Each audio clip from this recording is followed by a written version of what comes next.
Sweet. Hello, you beautiful people, and welcome to the As of Yet award-winning That 6+++ show. I almost forgot what this show's called. I do so many. That was a smooth start. So I hope you're all well. We are here today to talk about the ITT. For those of you who don't know, this is the tournament circuit on the UKTC scene for huge events over the course of the year. And we like to send some teams along. And as always, we send 3 teams to this event. We send Alfarius, Omegon, and Legion. Or should it be Alfarius, Legion, and then Omegon, based on how last season went? And we're here to tell you a tale. This is always a very popular episode for our podcast listeners, etc. So hopefully you can enjoy the highs, the lows, the laughter, and the tears. But of course, it's not just me talking about it. I wasn't even there. So let's meet the people, the brave individuals who represented the mighty Pluse. Let's start, of course, Mr. Thomas Lohman. How are Hello. you, sir? Yeah, I'm good actually. I think feeling pretty well rested, and it was a really lovely weekend. So feeling very, very positive and very happy, very content. Was it nice to be playing rather than commentating? Yes, it was. There's been a lot of watching, and it feels like a lot of life has become talking about or planning or meeting about 40k and less playing it now, as you will know. Yeah. So It's just really getting to go and smack 5 games out was great. Really enjoyed myself. Got to actually play. Yeah. Dream. And aside from beating up people with Eldar, has any other 40k been going on in your life? Well, you will know that we are sniffing around Crusades, so you will also know that in pursuit of Crusade, a lot of Tau have landed in my flat. Some of which is John's, and some of which is Box's. Jack's making a face. Jack's going to love this whole adventure, and I can tell. So that is the hobby side. And I'll be doing a little bit of painting of that, I think, over the next few weeks. But I don't think anything is going to emerge quickly from that, unfortunately, because I just don't hobby particularly fast these days. No, that is the only non-elf 40k. Because I probably can't borrow Ed's elves in a couple of weeks' time for Prestige, because Ed presumably will play elves. I need to do a good chunk of my Eldar army over the next couple of weeks. Not loads, but like a chunk. So that'll be my main priority for the short term. That's very, very nice. Mr. Scrivo with some sort of funky lighting. I don't even know what that colour is. He's blue. How are you, mate? How are you? You right? I'm all right. Yeah, I'm all right. It was actually surprisingly hard work pushing a lot of orcs around a table for a weekend. My back actually did suffer for it, which was probably the thing I didn't miss about being an orc main. But weirdly, I came out of it going, I need a break from my orcs. I'm probably going to have to play something else at my next event. And instead, I wrote probably about 6 lists over the last 2 days. So. I was going to say, I mean, for someone who sits there going, I've played orcs and my back hurts. I'm a bit confused then by the lists that you've been posting, because I'm fairly sure those lists are Green Tide lists involving quite a lot of orcs. You've been taking pictures of all the orcs you've been playing. So I'm getting mixed messages here, Scrivo. John would never do the opposite of what he says, Chris. I've got 90 painted orc boys, but because I'm mentally unwell, I've got a modern monopose orc boys to replace them with. And also, so I can do Green Tide, because apparently that's really fun to play against. So in a teams format, I'm liking that of just going, well, you think you can kill me, but your triple despoilers can't kill all of these boys, right? I mean, they're probably willing to, maybe. Right? Not with these new heavy boards, right? No, probably not on these new heavy boards, to be fair. We'll see. Probably safe. Excellent. And, of course, the one and only Mr. Jack Chapman. How are you, good sir? I'm really good. Excellent. Did you have a fun weekend? Yeah, I did. I was not captaining Omegon. I was doing it, but I was doing a bunch of pairing stuff. So I thought we'd come on and talk about that. Really good time. Yeah, pushing the Tau around. It was a good time to play Tau. Learned a lot about Tau. I was reflecting on it today. I don't normally do event reports, but I think I might do one for this, because I have a lot that's interesting to talk about. Absolutely. That I learned from the event. We'll talk about a little bit, I guess, on here, but yeah, mostly that. Other than that, I've just been smashing out the guard. Yeah, how are those shields coming along, Jack? Right, so anyone at home, shields. Right? Anyone at home, white shields are the best. You may have done this, right? So I've been practicing with speed paints, right? Army paint is speed paints, and because when you do it over a large flat area, it comes out all blotchy. But I've been practicing with these shields, and they're coming out quite nice. They're coming out like a really flat green, nice, no blotches. That is very nice. And I painted all of them, and I got to the last one, and because they're like 3 panels vertically, I painted the 2 side ones just on a whim. I just painted the 2 side ones first before I did the hard one in the middle, and it came out looking like that with this big perfect white stripe down it. And I was like, God damn, that's really awesome. That's looking. I should have done that for all of them. And now I'm going to strip a bunch of shields and repaint them all because that actually looks way better, and I should have done it the first time. But yeah, so that's my Borgren story. I've got my converted. I say converted. It's head swapped Lord Solar Leontis here. I've got my head swapped Attila and Rough Riders that are now Cadian household guard because they've all got Cadian heads. Nice. And You're enjoying being the army? I am actually. Yeah, it's really cool. The army's when it's all like when it's finished painting, all comes together. It's going to be really good. I'm going to try and have the first event for it be Leicester. Oh, nice. Okay, that's soon. That's soon. That's 3 weeks I've got. Okay. So, but then I've also got an event this weekend and an event the weekend after. So I decided Tau for this coming weekend, and then maybe Guard if I can get enough hobbying done for over this next sort of 3 weeks, and that's exciting. You can play that. Very exciting. Very nice. Well, that is exciting. As for myself, I am finally nearly done with my Gretchen. I'm at the basing stage. I'm working on the beach bases. There's a few interesting tutorials out there I've kind of been flitting between. It's not quite. It turns out actually just sticking like a desert or beach texture paint on it doesn't actually create the proper effect of the beach. So I'm trying a few things. I've just got a bit in the works at the moment. But basically, I've just ordered a bunch of like 1 centimeter seashells and little starfish and stuff like that. So I'm just going to try and scatter it around them. Put a lot of effort into these 40-point Gretchen. I'm sure they will do great things. Are you going to immediately do the second unit, Chris, or are you going to save yourself that? Absolutely not. So I kind of having accidentally stumbled upon a giant eBay purchase. I've gone and found someone who's doing a lot of 3D printing of the range that I like for the orcs. So I bought a few of those. I want to do the Orc Boys next because, as Tom said, some of us are looking at Crusade or just little like 500-point battles. And I've got a captain, but I haven't got any Orc Boys. So unfortunately, the guy is so satisfying as well. Those models are just so good. I'm really looking forward to it. But the guy who sent me some stuff, he just sent me some random Orc Boys from this like 3D printed like set. But he's just sent me like all the sleeved gun arms with the arm out straight. And then he sent me all of the sword arms where they're like this. And so therefore, if I was to build all 10, every single model would just be an orc lining down, shooting down like a gun with his arms. And they're quite identical, which I don't actually want. So I found someone else who prints them from Etsy who are now a bit cheaper. And I just ordered 20. So I'm going to do a big old mix and match and stuff. So I've got the bike/boats coming, which I think are some of the coolest models. So some good fun stuff to I'm hyped for this era, and I'm hyped for like the Reddit scandal when like you're using like the wrong unit as a different model, and someone gets confused in a game, and they lose. Well, if they all going to go wrong, defeat an orc army using bikes. Unfortunately, Tom, you're the only member of 6++ that gets caught up in stream scandals. Yeah, it's true actually. Although I think I have dodged the latest one as far as I'm aware. If I did something scandalous on the last stream chat, I did watch that game actually, and I didn't notice anything. So, no, there were some questionable decisions, but there were no dubious runs. Luckily, they were all legitimate. I think I'm up to speed on Aspect Host at this point. Yeah. Anyway, let's head over to the chat. Hey BCG Sam, shout out to Sam, who dropped 1 point in his entire weekend.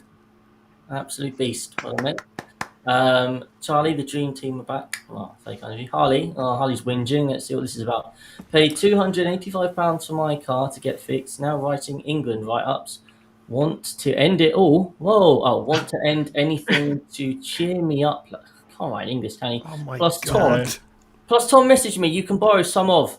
I assume he means my Eldar. There we go. Yeah, otherwise, then that evening, lads. Hey, everyone, let's point and laugh at Harley. Everyone No point and words laugh at there. that I man. think sometimes people out the seats outside the team don't fully understand why we treat Harley the way we do. But if you were communicating with him via text message as often as we are, you would understand. God bless him. And Harley, that is very appreciated. Thank you. I will definitely take you up on a few Eldar borrowings. That'd be good. You almost certainly, yeah. And then Charlie, Warhammer back is a real ailment. It is true, apparently. I've never used something that requires that. I definitely get it. If I do multiple events in a month, I get a bit. Azuma says, will terrain ever be unified? Like everyone uses Games Workshop or the other across the pond stuff. We have kind of spoken about this in passing. The basic issue is, right, that if you all use the same terrain, the game becomes incredibly boring. Yeah, it's good to have different types, I think. Definitely. I don't know. On the other hand, like, I would like it because there's so many people out there who I would like to talk about 40k with, but we play on different terrain sets that it kind of makes the discussions that we have kind of difficult to be meaningful, right? Because we're talking about different terrain sets. Yeah, it's true, but that's part of the joy. I think part of the point of 40k is that actually we all see it differently. That's what's nice about it. I think a lot of people complain enough about the same like UKTC stuff. I can definitely see like objectively that having all the same terrain in some ways is good. I think the reality of it though might become a bit boring. For sure. If the rules for terrain were better, If they're more varied, flexible and varied, yeah. we wouldn't even need to have different varieties. It would just be the variety was just a choice made by the players or the TOs. player place terrain, guys. There we are. Bring it back. No! I think that's what we've just agreed on. Shut up! Get in the bin. Sam says, it was great to see you guys. Well, it's great to see them, I'm sure. Bruce's card, great to catch this live. Harley has written something that essentially a 13-year-old boy would I think on just their stop encouraging him MSN now. they hate me because they ain't me, just be on smoke, lads. Oh, Yeah, that is actually very, very I nice. can't deal with Harley anymore, so we're just going to... Yeah, we'll let him be. Let him be. Anyway, as always, pipe up what you're up to, and let us know. So, let's set the scene. It is the ITT. It's the first one of the season. 6++. We had a pretty good year last year. We were hoping to push on. So I think Alfarius finished 5th in the national team rankings. I think 4th or 5th.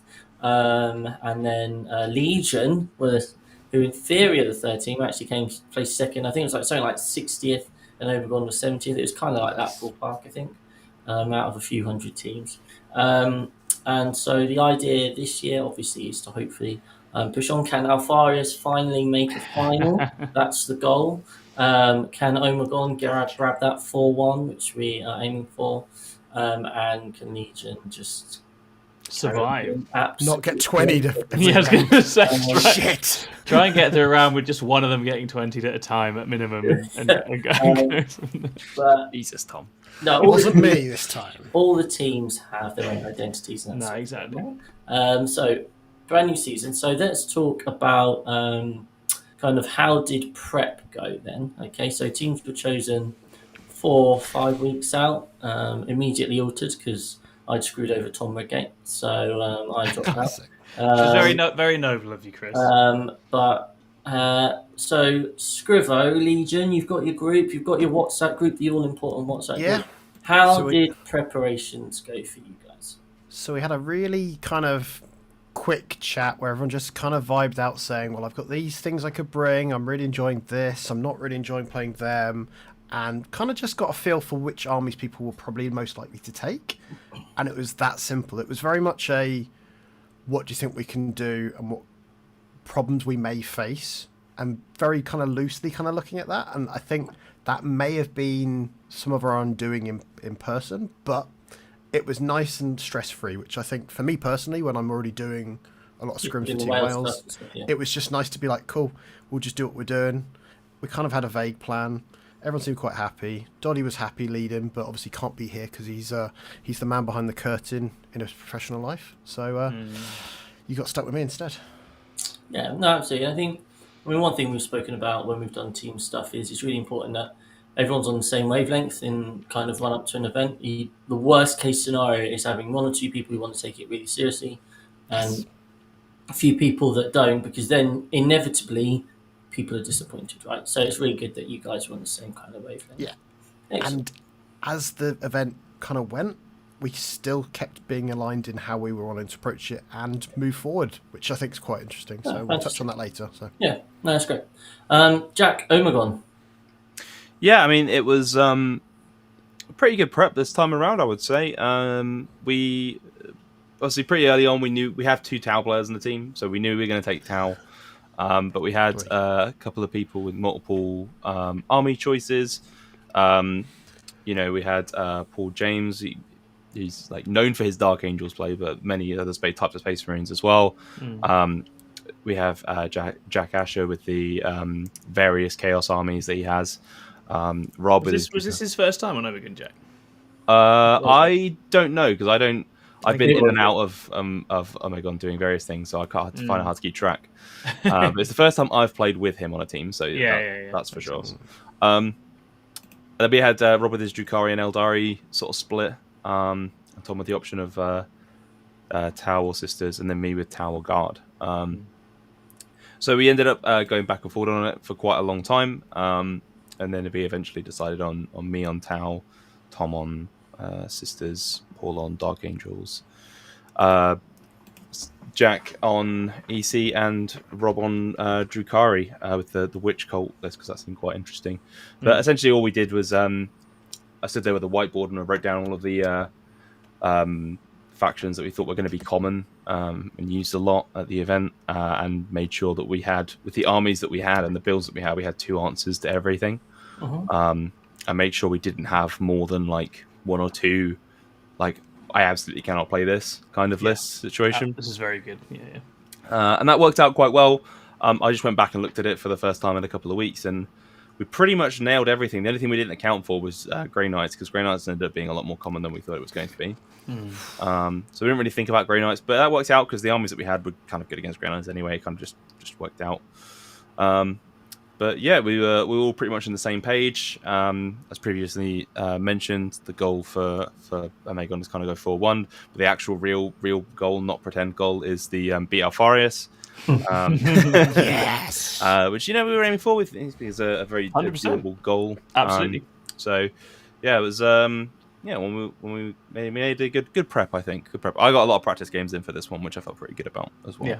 Against good players. I think that's also really important. But we'll come to that later. And finally, Thomas, good old Alfarius. Yeah, I think this one for Alfarius was actually our long and mid-term prep was really good. As in, we knew very early on what roles we were going to play and what we were going to do. I think one thing Ed and I had discussed with this is that often if the list Ed is on is too obviously the smashy one, Ed can get nullified quite a lot in pairings, and actually we wanted him on something a bit left field and a bit weird, which we put him on Grey Knights for that, and so I just took Eldari for an easy time for myself, because that gave us 2 lists that were both going to hit very hard.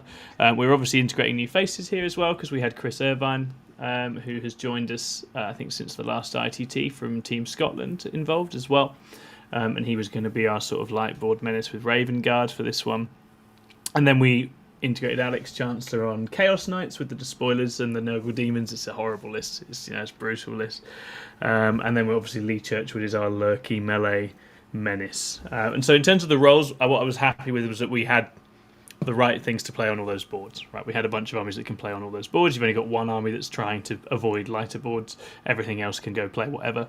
And I think that's really important. I did the same thing as Jack with just getting everyone to check, do we have 2 answers for X, Y, Z, and work our way down, and we were pretty happy with that in the main as well. So I think that kind of prep was all really good. I think probably, in terms of our actual practice and time, we were all very busy with just real life before this one. So it wasn't one of those ones where you felt going in we were all tip-top of the game and ready to go. But I felt like the quality and the content would be just fine regardless, and I think, and as we'll see, I think we ended up more or less exactly what I would have anticipated going in, and we did have to. There's always this interesting thing about adaptations at the last minute. I think the evidence coming in beforehand was that maybe for things like CK, Chaos Cults, meta's shifting a little bit away from them now. Yeah. Particularly Chaos Cults. CK I think is CK. I think CK still does fine. But I think there was a little bit of information coming through to suggest that, and maybe we could have gone on that and thought about it a bit more. I think the reality is, and this is it's so funny how different things can inform different things, right? Lee Churchwood played Emperor's Children at Coventry, hit a couple of tougher games, didn't come back feeling so hot on Emperor's Children. Obviously, we're talking about teams here, very different environment. Yeah. If you just get fed what you want, as we saw Oh, at like this event, Boris. Yeah. exactly. I think Emperor's Children probably were and They World did Eaters very both. well. We went to it on Monday. They were the definitive princess armies at this event, right? Which is obviously we'll cover it in State of Teams meta as well going forwards. But armies that aren't shining in singles suddenly feel very different, and perhaps for us we should have taken that. But that's all with the benefit of hindsight, and we were very happy going in. Oh, excellent. Yeah. Great. So, the draw comes out. So Legion, you draw War Boys, who obviously has some strong names there. You know, you got Studio, you got Oliver Wheeler, who I know. So you've not got an easy game. How did your matrix look, and how did it pan out for game one? So this was our first matchup where we went, right, we're going to defend with Doddy, I think, was the plan, because very much we had Admech as this kind of thing where his matrix was pretty reasonable into most of it. We then, whenever Chaos Knights came out, we tried to put in myself and Patrick's Drakari. The problem is, none of them seemed to ever want to go near Patrick, so he kept getting kind of left till last and getting kind of matchups that should have been alright. But so this categorically is what happens to elves of any kind in teams, always. And it was rough as heck for Patrick, because it's the new codex. Although he was using Reaper's Wager, I don't think he was still quite comfortable with it. So there were situations like this one where Oliver kind of got to dance around him a little bit more than we would have liked. Yeah. I had a bit of an unlucky first game into Robbie's Chaos Knights, where I didn't quite connect enough in my go turn. The Gaz go turn charge, even with the +2 on it, I rolled a 5. So I got into it I needed to, but Gaz didn't connect. If I'd rolled 2 more, he gets in, but I didn't want to risk it. So it was like, I think that swung it up to kind of a middling draw, but it should never have really been there. So I think this was my lack of experience there. Joe felt very squeaky in this game. He hadn't really got, I think he said he got 1 rep in beforehand, which was a bit rough for him. Like, he'd been playing CSM quite a lot before this. Mm-hmm. And then Doddy just took the Death Guard, even though I don't think he really could have a great game into it, because his list's different to a lot of the Admech lists we'd been seeing. He took some of the big robots, which really helped kind of skew people's kind of opinions of how the list would be kind of dealt with. But I think in this one, the Death Guard just kind of didn't struggle with it as much as we would have hoped. So, and then Steve did what he does really well with his CSM, and kind of held the Necrons back and just did a thing. So we got a nice 10-10 there. But it was a really rough round for us, and starting the kind of the day on kind of a bit of a downer was just, it was a bit like, that felt like going into it, we felt like we had kind of a chance to at least keep it close, and it just kind of slept away from us, which was frustrating. But we were kind of then going, right, it's okay, round 2 will be better, right? Because we'll get paired into someone that's kind of had a rough time too. So absolutely. So you had that to look forward to, didn't you? Yes. As they no doubt would. That always goes like that. Yeah. Excellent. Okay. So not the ideal start, but hey, okay. Onwards and upwards. Yeah. Certainly can't get any worse. Omegon, you were presumably waiting with trepidation for that first round pairing. I mean, historically, Omegon generally do have a bit of a tendency to get royally screwed when it comes to round 1. So therefore, you got drawn into Kapal, who, I mean, I personally haven't heard of, but you clearly evenly matched. So how did this go down? Yeah, bunch of really nice guys, the Kapal guys. So the kind of general strategy we went in with was kind of looking for... Oh, I guess I should probably say our pairings for this were generally people were a bit wary of the Nurgle demons that they had. The Plague Legion demons are a weird one, because I think that it's one of the ones, if you've not played it against it can really like catch you out really easily. Yeah. And you can lose so much diff just on shocks and stuff. It's a weird one to predict as well. Like, yeah. Emperor's Children is obviously very swingy. Either you love it or you hate it. Grey Knights is not something we prep for, so it's a bit wild. Necrons is a strange one. Again, it's either like you can kill it or you can't, and then it's pretty bad. And then Tyranids is kind of just that middle of the road, perfectly average army that no one really cares about. But we did this. We had this really interesting... I ended up going in for a very different strategy this time around, because the Tau, essentially, with Montcar, if you go first, you can pretty much win any game. Not literally, but most, like 90% of games, you can win if you go first. But if you don't go first with Montcar, you end up just kind of playing normal Tau, and then you just don't have necessarily some of the tools that you would want. But all the same, like by leading with myself and defending first with the Tau, and leaving it option to be at worst a standard board, but half the time be a light board, it kind of massively increases the power of these matchups, these pairings. So what I ended up, what I'm going at for here is that I ended up doing something which I don't normally do, which is leading with a faction as a first defender that had no bad matchups, rather than using the first defender role to avoid something that, using it to avoid bad matchups. I just dropped it first, tried to get light ball for the tower every time, which actually ended up working out quite well. We ended up having predicted was very big win for the Tau against the EC, a win for the EC into the Necrons, draw for the Drakai into the Tyranids, a win for the Dark Angels into the GK, and a win for the Sisters into the Demons. The logic behind that very quickly being Sisters into Demons, they've got the ability to kill big stuff, but they've also got the ability to miracle dice leadership tests if they need to. So they can avoid those really really important battle shock tests. The problem is that while Tom can flip his own dice, he can't flip his opponent's to bad. And if he just makes a bunch of 4 vulnerable saves and nothing dies, that matchup goes really badly. So yeah, he ended up losing that game, unfortunately.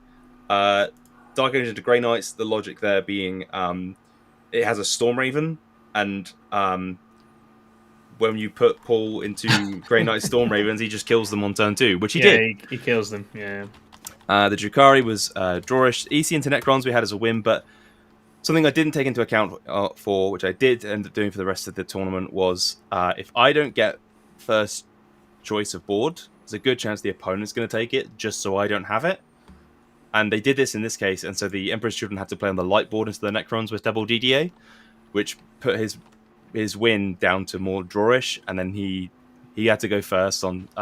So he didn't get end game scoring and ended up getting a small loss. But then the final score, as you can see there, it was 20 for the EC. I played that game I think 4 times before this event. I really wanted to know that matchup forwards and backwards. Ended up really good. We had a hilarious moment with a Emperor's Children Demon Prince failing to kill a Piranha, which then caused him to fail the pledge, causing 3 mortal wounds to his warlord.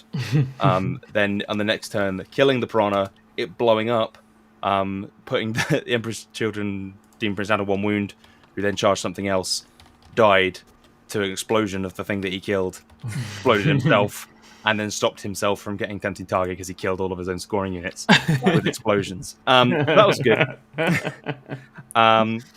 So yeah, it was a 20-0 for the Tau. The EC came in with a 7. Drukhari came in with a 12. Dark Angels came in with the 10. And Sisters Demons came in as a 2, which gave us a 51-49 draw, which I think is unfortunate. I think we really had the... I think we had all the potential to win that round. I just think we didn't necessarily convert on the day. It happens. It's only a couple of points in it from away, because it's what, 55 for a win, 56 for a win, something like that. 55, yeah. 55, yeah. So different day, different dice. We could have made that. So that's unfortunate. We ended up going with a draw, but it was a fantastic round all the same. So Excellent, lovely, cool. So at the end of that, we've got our Forest with a win, Omegon with a draw, Legion with a loss. Beautifully symmetrical, as we all love.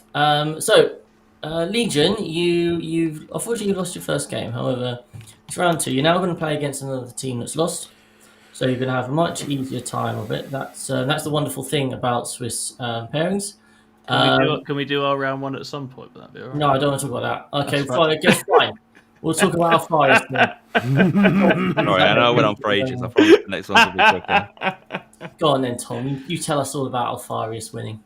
That's right. We played lovely Black Hearts. They are from near Darkfire Cafe. So they're Hertfordshire. So they are from sort of Scrivo's neck of the woods, and where I was playing at Darkfire before up in Hertfordshire. So they were super nice guys. And on Matrix, this wasn't one where I think the Matrix was pretty happy on this one, and we paired on that basis. I think everyone sort of had one or two things they could avoid, and then we sort of paired around that basis. So that was great. We had some really good games. Ed Watts blunted some Emperor's Children, and Alex Chancellor smashed up some Grey Knights. The Grey Knights did not like his 15-inch aura of no deep strike off his Tyrant. Yeah, I mean, that's a bold pairing choice there. Yeah, they didn't love that. That didn't work out great for them.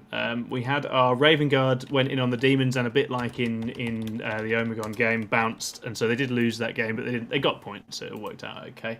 Lee Churchwood went into Death Guard, which went really wrong for him, and he got mulched quite aggressively by the Death Guard. So that put Lee a little bit a little bit up, a little bit spooked at the start. I got to play lovely John Watson on his Space Marines, and we had a great, very standard game where elves were a little bit too quick and manoeuvrable for the Ultramarines to get their teeth into, and basically I let him have everyone who's in the books at the end and killed everyone else. So Gilliman and Calgar were running about, and I wasn't going to mess with them because I can't mess with them. They're quite difficult to mess with. And just killed everybody else. So it was a great game.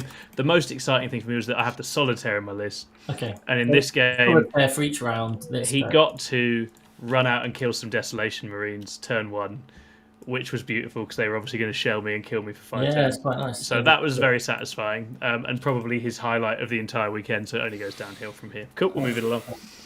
Okay. But he did a job for at least one time. Excellent. Oh, absolutely. Yeah. And that was a reasonably close win in the end, actually. Yeah, because Lee dropped so hard, it was actually very, very close. I'd gone to lunch thinking it was sewn up, and then I saw Lee's score coming. I was like, "Have we drawn?" And then it was all okay. Lee ruined everything.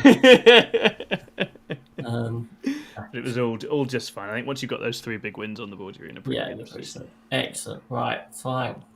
Well done, Alfarius. So anyway, now. So let's go back to it. Let's go to your joke, Chris. Let's just do the joke, the build up again. So Legion, you've lost your first game. You're now going to play someone who is obviously not as strong. This is going to be nice and easy for you guys. And okay. So you're playing against Ireland. That seems a bit unfortunate, Scrivo. It is, but actually on paper it says Ireland. But what you'll find is it's Pierce and Colin, who are 2 very experienced Team Ireland players, and 3 of their new recruits who have not played team events before. That is not me saying that they're not good players. Quite the opposite. They absolutely school us, as you can see in the scores. But it was not Team Ireland. This was their. This was almost like the junior squad. Let's put it that way. And it was a lovely round. Our matrix was incredibly wrong because on paper it said that these matchups might be okay. On paper we had a small win, 2 draws, and 2 small losses. Okay. Clearly we didn't have that. Doesn't seem to be the case, Scrivo. So what this highlighted to us is that a lot of our matrix was that'll be about a draw, and that was the problem. Like for us as a team, like bravery scores. I had a little bit of data for mine, but Doddy hadn't played a lot of the matchups, so his were kind of like, this should be okay. Joe was similar. Patrick has played quite a few kind of varieties, but not enough of it. And then when you take into account the actual mission as well, because this was Purge the Foe, it shifts some of those scores. And that was a thing that when we were doing kind of our kind of wash up after the round, I was like, maybe we should have had some sort of way of kind of, like we did put in scores for it, but when we were talking about our scores, we weren't as a team talking about, well, this is the mission.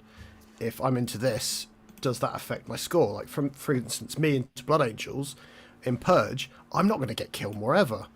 So I need to try to do something to negate his scores. And unfortunately, I just didn't. And although my game went horrendously wrong, I was really proud that I got 2 points into Pierce. We sat down afterwards and chatted through kind of it. He kind of tried to give me some guidance saying maybe I should try something a bit more survivable, which I don't think is a bad shout because traditionally I play quite survivable Dark Angel lists. But all it did was galvanise me going, right, here's the learning I've got from this game. I'm not going to let this get me down. And as a team, we did the same. We're like, right, we're going to go into round 3. We've always learnt from these games. We understand a bit more of some of the matchups. And hopefully round 3 then will be better for it. So this was kind of a learning thing that where I think by the time we got to this point of the Saturday, everyone was like, right, if we do this again, we want to get more prep in. We want to spend some more time with it, chat with other people from outside of our team in the team, because it was last minute. I think Patrick was talking to Tom in one of his coaching lessons about doing things like doing good test pairings. If we'd just done that beforehand, we would have had a better understanding of some of these core things that could have probably helped with some of those matchups. And I think that fell through in the planning, didn't it? Because Patrick got suddenly busy, and it was just that whole week was mad for people. It's just a mad time of year, I think. But yeah, it gave me a bit of an understanding of like some of the subtleties that when I'm not in the relaxed environment we are when we're quite often in Legion, it's something you don't even question and think about. Like when I go to say Battle of Britain, everyone's straight away going, okay, my score changes if I'm on a heavy map and if it's Purge. This is how the matrix would vary. We weren't doing any of that, and I think that really we did suffer for that. So I think it's good learning though. Mm-hmm. No, well, absolutely, and I think there's certainly a few takeaways here which we can address at the end. Right, pairing justice is never nice, and it always seems to compound a weekend, doesn't it? It never evens out. Yeah, and people's scores go down after they've had a bad one as well, which is 100%. You have to really try to avoid. Morale, I think, at that point is really tough, isn't it? Because I think team like Legion definitely need a nice pick me up after that, not getting put under Irish. Surely we're not going to go into another trash team afterwards. You wouldn't think so, right? But yeah, just for frame of reference, Ireland lost to who in round one? Was it Ignite round one? It was Ignite. Just some guys called Ignite that may have taken the whole thing out. It's fine. So that's fair enough. Right, Omegon, you got to play Dale's International Community of Kindred Sills. I've no idea why they've chosen that name. I definitely can't work that one out. The dicks. Did you have fun? Yeah, it was a great round. So I played against someone who watches the channel. So that was good fun. George, he's lovely. Oh, he's a lovely lad. Yeah. And we had the Matrix looked pretty good. We basically just had the Drukarian EC that didn't want to play the Admech and really didn't want to play the CK. Other than that, everyone was basically fine. I had all wins on my Matrix, apart from EC, which was like the biggest win that I could think of, really. We started with me as defender. I did get first board choice. I decided to take the Admech out because that gets rid of some bad matchups for the Drukari and EC rather than the Drukari, which no one really had an issue with the Drukari, so it seemed a waste. They went for CK, which we gave them in Sisters for that one. Sisters and Dark Angels, and they chose the Sisters of those two.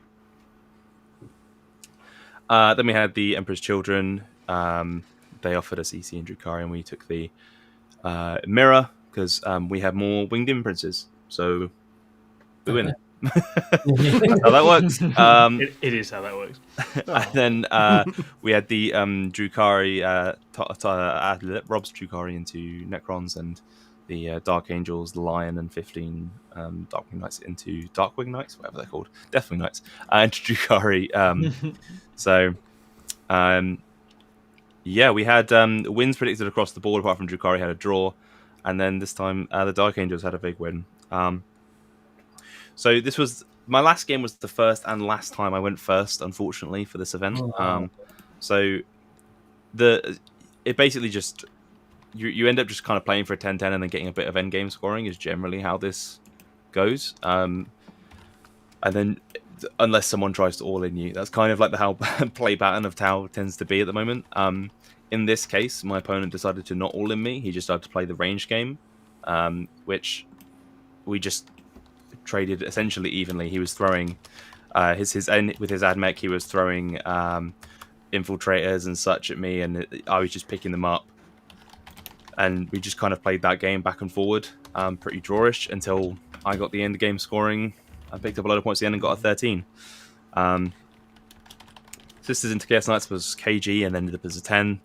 The EC Mirror was a 19 for us, because, as I said, we have more Winged Imprinces, ergo, we win. Drukari Necrons was a 4. I didn't actually catch what happened in that game. I think it was a case of that was one of the games where Lurth decided that she didn't want to play. Yeah, she can do that. She does that now. Yeah. And then the Dark Engine Drukhari was a 14. I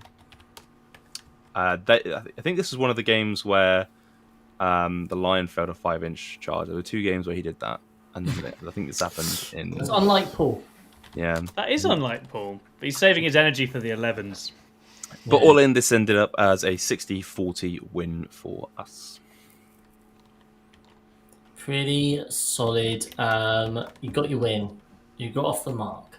A win and a draw, undefeated, which is what we like.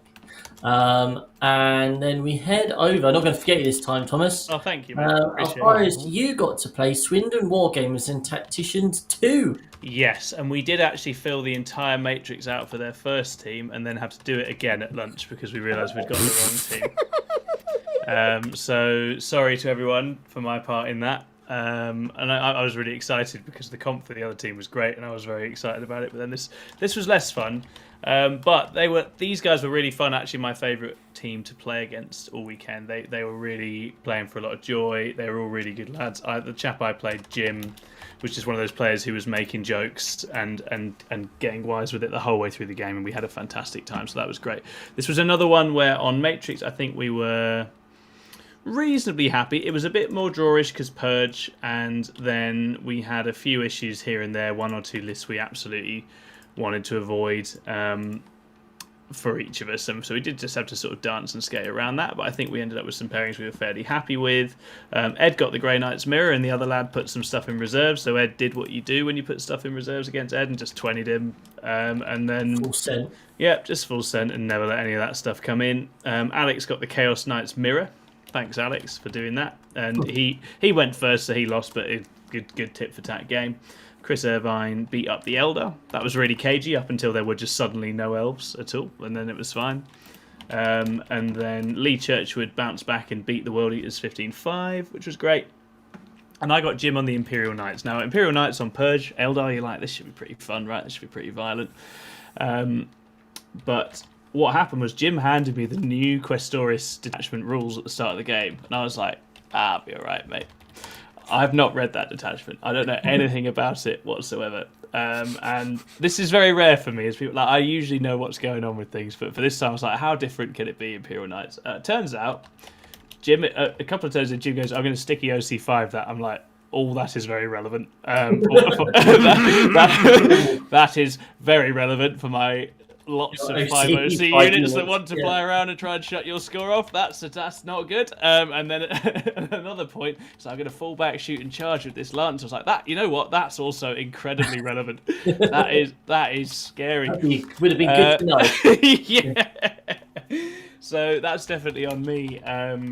Solitaire didn't do great in this game. This wasn't a happy hunting ground for him. Not really his thing, is it? And actually, what I would say to Jim's instinct was I should just deploy up and get stuck in and run in. And I think he was right, and his teammates talked it out of it. And I think you were right, Jim. I think you need to get those lancers stuck in and cause mayhem and spread trouble all along the line, because I was always going to blap you slowly. So just the more trouble you make, the better. And yeah, Scrivo, we've had a comment in the chat. Please stop typing, mate. It's really loud.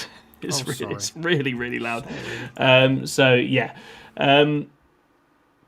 And in essence, that was it. It was a fantastic game. Got the win there, but yeah, a little bit squeaky because of a few rules I will definitely remember for next time. So that was a good round. I think we won 70-something, 20-something. But just, I say, I had a fantastic time. They were really lovely guys. Excellent. Yeah, 73-27, so that's a very good start there. So you're 2-0. Very nice. So we have now got Alfarius 2-0. We have got Omegon 1 win and 1 draw, and then we've got Legion 0-2. Legion hoping to have a nice round, and it was a big shame for them, therefore, that unfortunately they got drawn into some chumps called Trash Wargaming. The Behemoths of Trash. Obviously, we love the Trash guys. This was Ben Pierce's swan song with them before officially joining us. Yeah. And I believe you were playing Scrivo for the right to have Ben Pierce. So I tried to make them the deal. I basically said, right, the winner gets to have Ben, and Ash's response was, no, you're keeping him. So I think they're quite happy for him to leave for whatever reason. So it does sound quite messy, that divorce, yeah. Controversial. Yeah. But did you have a fun time, guys? Yeah. So by this point, everyone's really tired. Their voices are getting hoarse because it's a very loud hall. And every time I looked across the row, it looked like a really fun little round where everyone's just playing, almost like, if like dare I say it, playing with friends, and that's what it felt like. And it was really nice, like the right energy that everyone just was like giving each other kind of little take backs, or in Ash's case, not giving anything, not surrendering, and just being right up in his grill. It still was a really fun little round. I feel like we may have not got our kind of. I think the pairings didn't quite work out for us because Doddy was very insistent that we tried to get Patrick a better matchup this round, because there's that whole thing where in a team's environment, if someone's constantly getting a matchup that's not too favoured and they're already struggling, they're just going to be in the doldrums and not be very happy. And like, which isn't what you're really about as a team. And no, and so we were trying to make sure that everyone had a good game. And as a result, well, it worked out. Well done. Yeah. And then Doddy, as a result, basically put himself under the bus a bit. But in this situation, it was, from my understanding, as I watched it, because I was next to them, if Ash hadn't have gone first, Patrick could come out and just be a right pain in the arse. So what Ash did, which was really like what you do into elves, right, is he just went, here's a brick of 20 guys in your middle ruin, charged him, and I literally turned, like, kind of looked over, and we just finished deploying base, and I looked and was like, oh, there's world eaters in Patrick's deployment zone. Mm-hmm. And then probably an hour later I looked round, there's another big brick of 20 still there. I'm like, what's going on? And I was like, although Patrick was getting absolutely bodied, the dude looked like he was having a ball. Like, good. They're both lovely guys, aren't they? Sign. Ashley and Patrick. And it was really nice to see. I was playing into Brant, who by the end of it were both so delirious because everything was going in my favour. Like, I had Gaz's go turn. I rolled a 13-inch charge because of the +2. so turn, I think it was just turn 2, I was in his deployment zone for turn 2, 3, 4, and 5, and he had to fight his way out, and it was really quite different because in the previous round, the previous CK match, I think I was a bit too apprehensive about just going, and I hadn't staged enough when going. So this time I was like, okay, I'm going to learn from this, and it helped because I got myself to 16, which was really nice. But that really kind of gave me some kind of confidence, especially after the island round where I was just like, oh, cool, I've just made so many mistakes. So it was cool to see. Steve just carried on kind of trying his best kind of into a matchup that just should have been okay. Unfortunately, Josh Wood was there with all of his stupid guard tanks and Bullgrins. Apparently Bullgrins were a bit of an issue. So, but yeah, as a round goes, we were scoring it up at the end, and my game with Brant was the last one to finish. And on the app, if you type in hold 1, hold 2, hold more, you press for hold 1, but if you press hold 2 as well, but you hold more first, it blanks. It's one or the other. It doesn't let you do both. So we almost got a dead draw, but luckily Doddy was there going, no, you held 10. You get the 10, John. So we won by 1 point, one round point, which is just. I was going to say, so you were the last game in. Was it all on your shoulders? Yeah, it was all on that, and they were like, if you get a 16, we win. And I was like, I'm not sure it is there. And we were just tallying it up, and I was just like, at that point, we were both so tired that it was just good that there was an adult there to help because I had no clue. That's games awesome, of man. So you've literally delivered the win against Trash. That's actually very, very cool. It was really nice, but I didn't like the fact that it could have been a draw just because I wasn't paying attention as we were trying to score. Those are the worst. Shit, right? But it's good to catch it. Yeah, it is good to catch it. But I think everyone then was a bit more bouncy. We were all kind of like, right, we'll reconvene in the morning. When the pairings come up, let's have a look at it. And so we were sat in WhatsApp afterwards, kind of planning things despite everyone being separate, which was nice. So. Good. No, well done. And you obviously, it's nice to have such a really cool close game against such a good group of lads. Yeah, we love Trash. Yeah. We do love Trash. Yeah, I am a bit sad I didn't get to watch the Ben Pearce versus Joe Reed game because that looks like I just know what Joe would have been like in a game like that, and it's like insufferable. Yeah, exactly. He was being really chill though. He was being really sweet all weekend. He was Oh, drinking I too much of the beer. that's Ben not just the looked energy I very want. upset, and his newly permed hair was getting a bit floppy, and he didn't look very happy. Oh, that is It was bad. Because brilliant. obviously last time Ben played at ITT, he was playing for Legion, and he went 5-0, right? Yeah, he absolutely smashed. So this is a bit humiliating for Ben Pierce, Oh, really. bless Ben Pierce. A bit embarrassing for you, Ben, mate. We'll look after him. I- You're safe now, Ben. It's fine. I have so much time for the trash guys. We hang out with them on Friday night Yeah, and Good on guys. Saturday night as well. With they're just great Paul lads. Moss, They are just really great fun, lads. Yeah. Brand, who Yeah. you played, John, is a joy as well. He's a really nice guy. So cool. Lovely. Right, Omegon.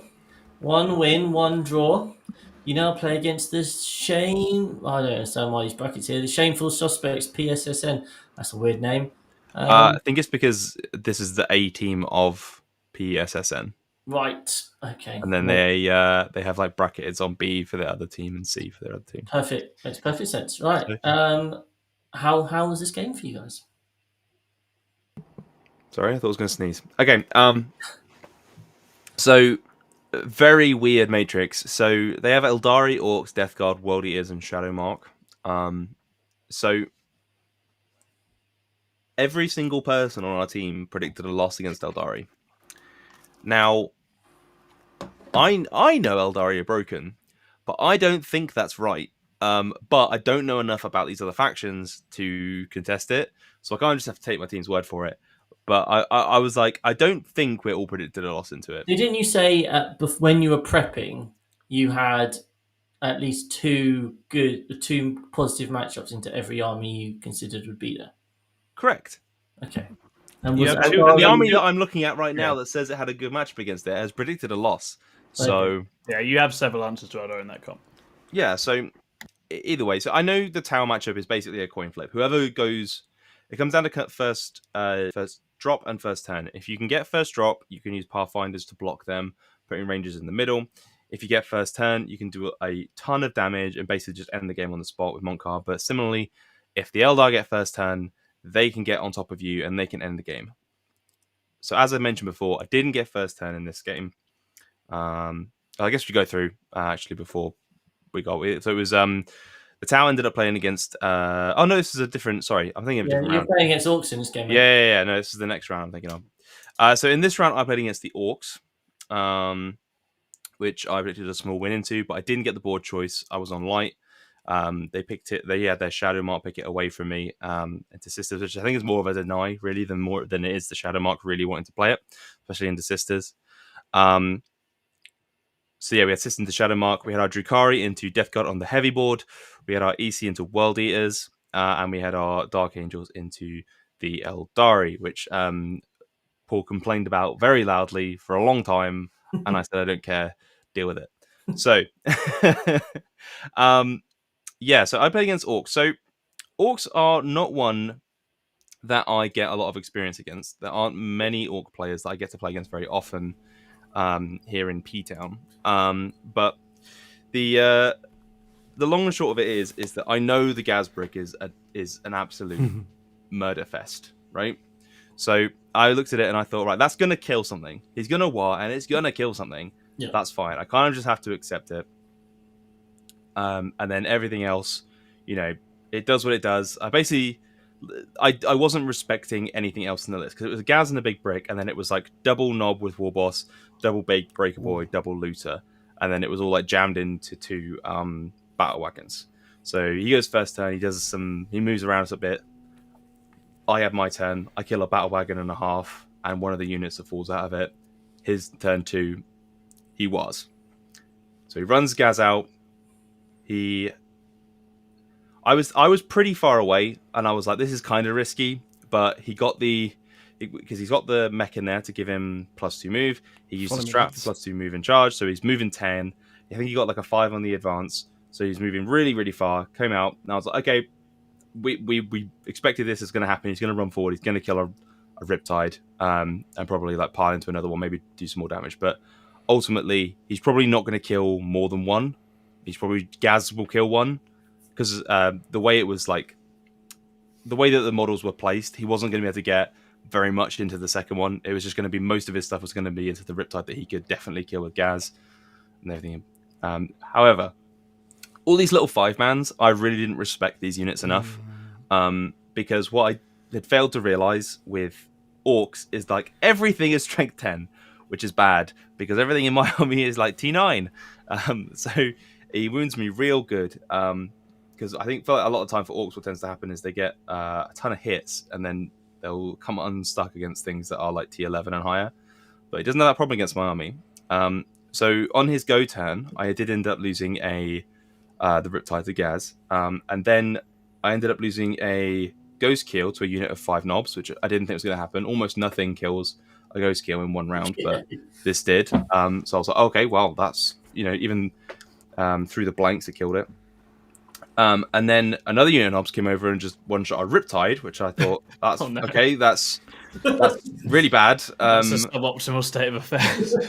It's the war boss is the trick there.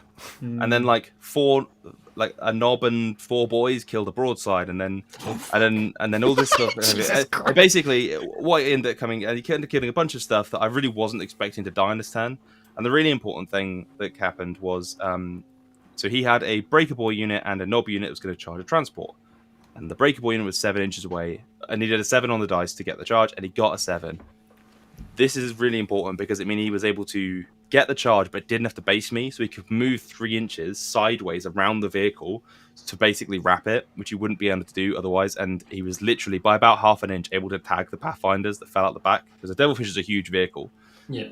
So he tagged the Devilfish, which is basically them out of the game because they don't have fullback and do stuff.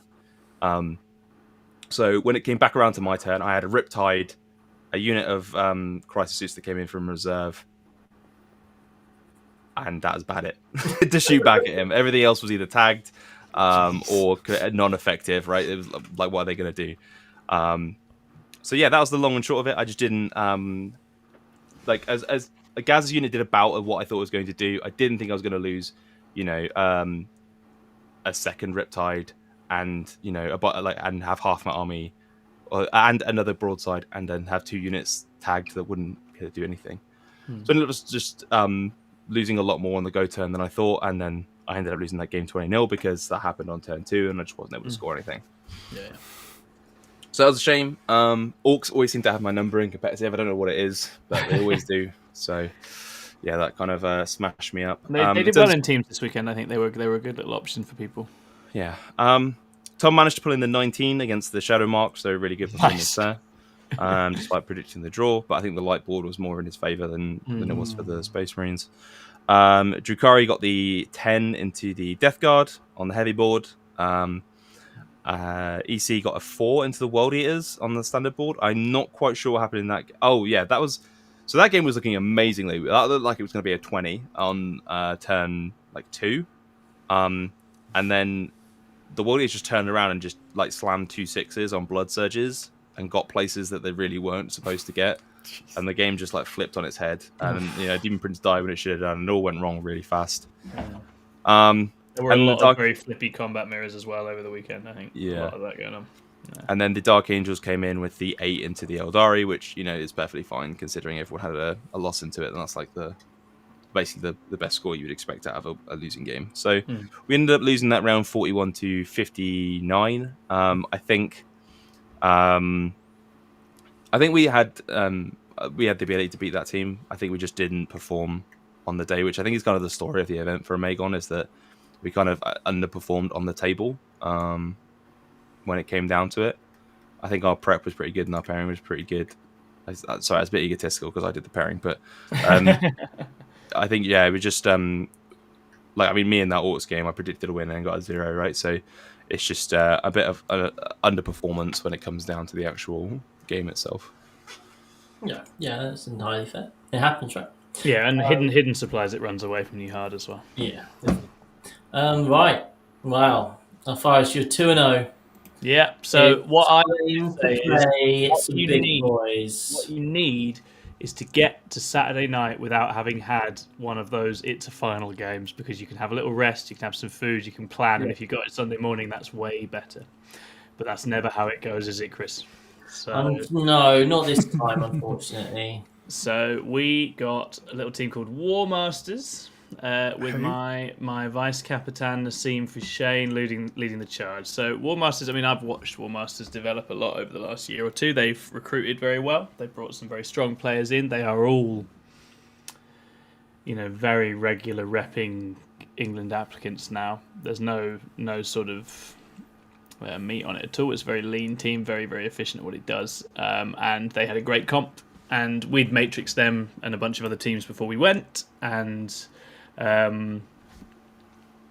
essentially it wasn't a great matrix. Wins were relatively hard to come by, or consistent wins were relatively hard to come by across the matrix. And when you're working with that, you're always in a slightly difficult spot. We were also put on the stream, which threw us off a bit because they changed my table. We went to one table, then we went to another table. Then obviously the table that we'd been sent to was actually to indicate we were on the stream. So then we were sent to the stream. I obviously, guys, still only really have one fully working leg. So other people are carrying my stuff. I'm hobbling about on a crutch. We have literally traversed the entire hall in a circle several times. And then we pair on the stream. So it wasn't a great sort of initial start point. I think we did a few things well, and then we took a few gambles and calls that I think didn't quite pay off. Right, the big one was we paired the World Eaters the Chaos Cults into what we knew was a flip against the World Eaters. That was partly because I back Lee Churchwood in a combat mirror because I have a lot of time and respect for Lee Churchwood. He's a very, very good player. And partly because Danny Everson, I know, is not a World Eaters main and was new to the army and wasn't having the easiest time on it at the event at that point. So I was like, this makes sense. It's an army that Lee knows well, so we'll put him in there. He'd just beaten it in the previous round. So that's one decision. I think then the other basic decision we had was how to use the Raven Guard versus how to use the Grey Knights. And in the end, we put the Grey Knights in as an attacker a bit too soon, and Ed just got taken off and blunted by Admet. He beat Matt Bell's Admet, but he didn't get many points out of it. And our Raven Guard kind of sort of wobbled through. I think there was potentially an opportunity to take the Raven Guard mirror, which with hindsight I would 100% do. And just tell Chris to just copy everything Nas does in his turn, and then see how that goes. But ultimately, it fell down. I was fully expecting to get Nas end of pairings, and I was sort of pretty relaxed about that and hoping that's kind of how it went. But then actually, Nas switched it around on us. I got Raph on his Bile, and Nas got poor old Alex on the CK instead. And so I told Alex not to be a hero, sent him on his way to go and play lovely Nassim. And we went from there. And so it was a tough round. I think, as I say, they paid well. I think everyone had their jobs. Danny Everson got the best of Lee in the combat mirror, just completely clapped him with the World Eaters 16-4. So in the end, that went against us, which I think, as pairings go, that was probably one of the key ones. I was sort of pairing more or less to try and get a draw out of this round with what we had, and that was kind of what we were aiming for. Once that one goes, it gets very difficult too. If it goes the other way, we're pretty much in a much better spot for the draw. Alex gets crushed by Nas in quite a short order, which is not at all, any reflection on Alex. That Nas just does that to people basically several times a day. That's how it goes. And I think at that stage we have to make some different calls. So Chris Irvine has to take risks in the game against Jack Tight. That game's fairly stable. We know that we've lost with 0 on one table, so Chris is like, should I push? He's like, yeah, I think you kind of have to, because we also know the league game isn't going well.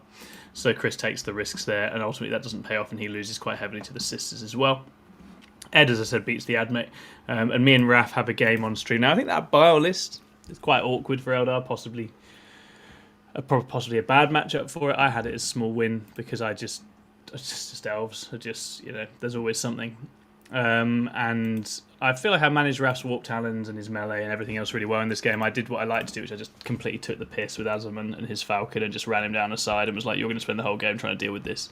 And that's going to buy me a bit of time and space. There was a very funny moment where I rerolled a wound on a blaster to kill one Legionnaire, and then realised after I'd done it that I'd forgotten to leave a CP to get back in the Wave Serpent with Fuegan. I was like, that's as errors go, that's a pretty hefty error.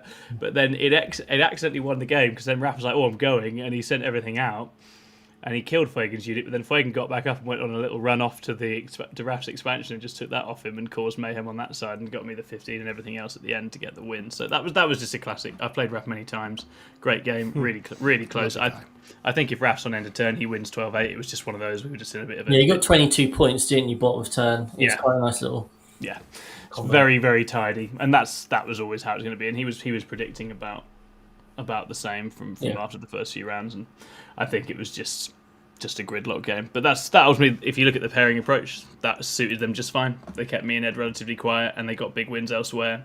And that was going to make it hard for us to get anything else. So they did really well. All credit to them, and you can really tell how much effort they put in recent times to be ready for this.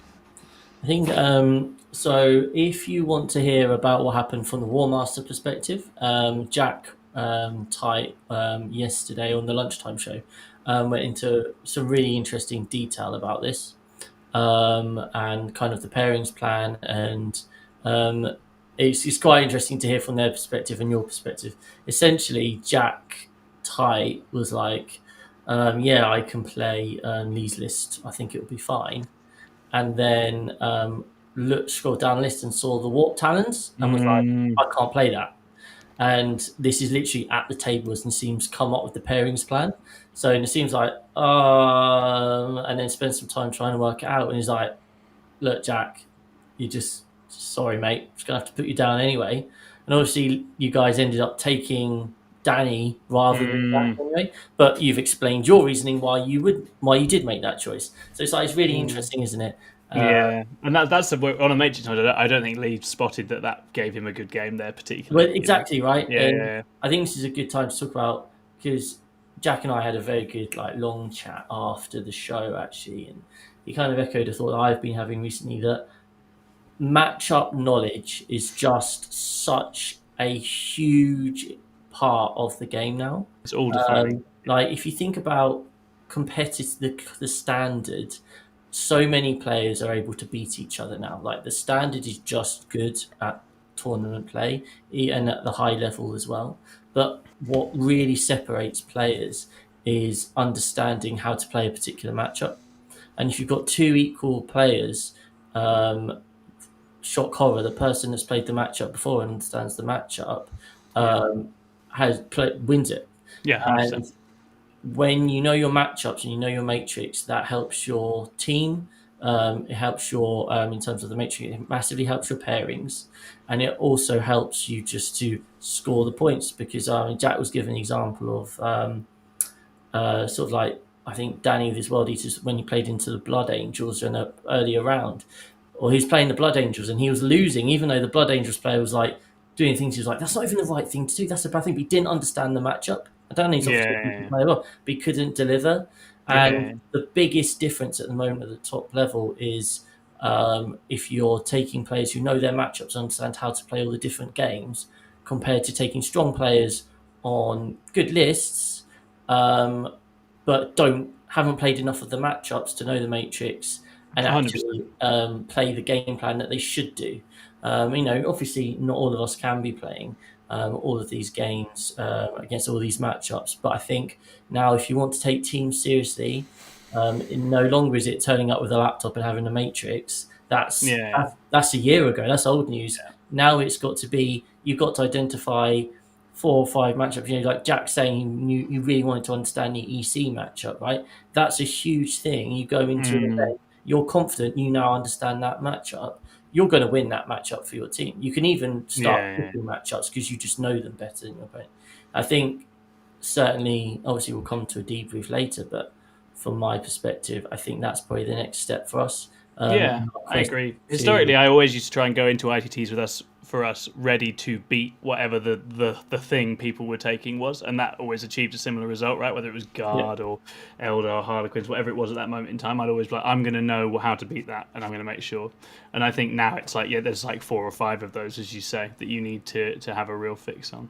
It's not worth pivoting to an army, I don't think. I don't think it helps because of exactly that. It creates unknowns, which isn't useful. Players are too good to mitigate it. Yeah. The game is realistically too balanced for you to be able to leverage this powerful army. In 5-man teams as well, it's so, because you say it's not worth it to switch off most of the time. So, and like in an 8-man team, where you'd be like, okay, well, there's going to be 4 to 5 armies that are definitely going to be here. In 5-mans, that's not necessarily the case, right? Because you're not going to have a situation where, of the 4 of the top teams that are going to have the same factions, they're going to have more faction specialists available. Especially at kind of like an ITT level, which is more kind of club based and location based than it is international. So yeah, it kind of makes it even if you know, like Shadowmark, right? Like Shadowmark is a very popular thing. Loads of teams didn't have it though, right? Because they didn't have someone who was prepped for it. Same for things like I think Shadowmark is also Admech. fussy, and sometimes you just don't want another fussy list. I think that's the ultimate thing, right? Yeah, like Admech or Tau, which we know Tau's good, right? We didn't have an answer for Tau on our team. We just kind of had to hope and pray. But very few people actually played it. You know, World Eaters is another one. Like, a lot of people just didn't have it because it's a 5-man teams. Yeah, completely, and that makes it really interesting right now in that sense. And as you say, in Matrix, it's like people who can heavily execute matchups are gonna just be very, very valuable. And then if you are eyeballing or guesstimating, then there's a level at which you won't achieve. I mean, it's just worth saying that the actual level of work and effort and energy that goes into understanding at that level is pretty insane, right? So I don't think your average player is going to access that. And that's okay, but that's it's borderline professional at the top of the game now, and that's the level involved. Yep. But yeah, all credit to Warmasters, and Nas teased me about it in our chat, then immediately paired into Ignite, got clapped by the exact same score the next day. So I hope you enjoyed that. On that, Nas. Yeah. There's always a bigger fish, buddy.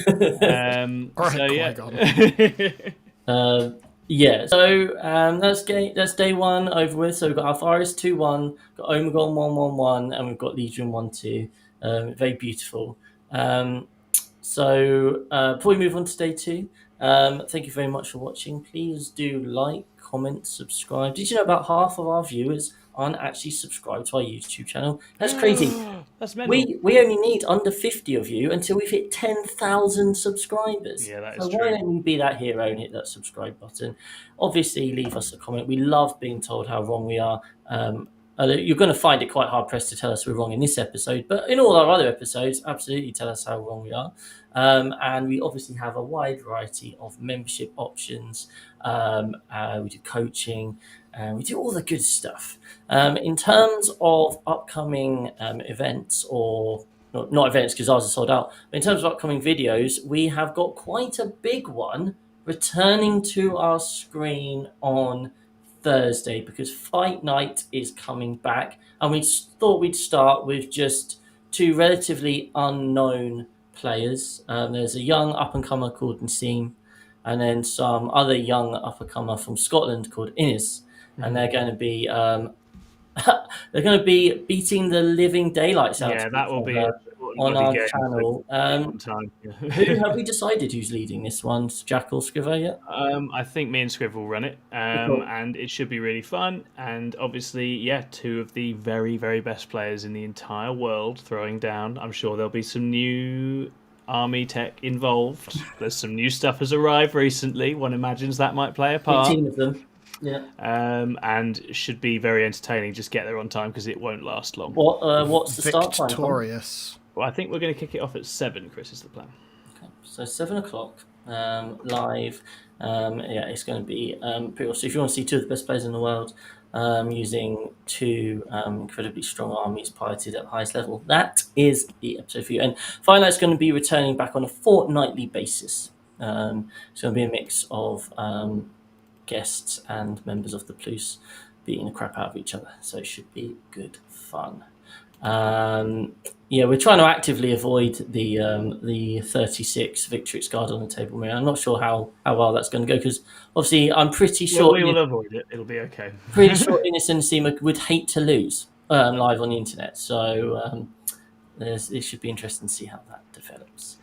But other than that, it's now time to go over and check out Sunday. So, John, you've all had a good kip.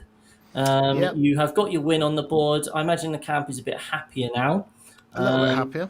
Who did you pair into round?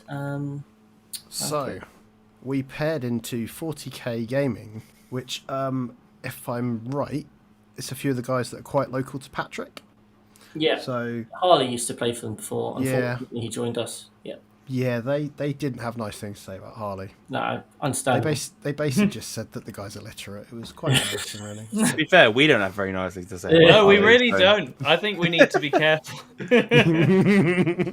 I'm only teasing, Harley.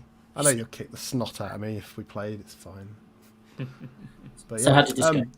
So this was an interesting one. We had a matrix that looked vaguely positive, apart from no one seemed to really want to play into the Chaos Knights because they had their Chaos Knights player traditionally plays demons, so he'd skewed in and put Rotigus into the list, which to me I was like, I've played into Rotigus with Dark Angels, but with Orcs I hadn't, so I was like, I just didn't know how well I could do into it.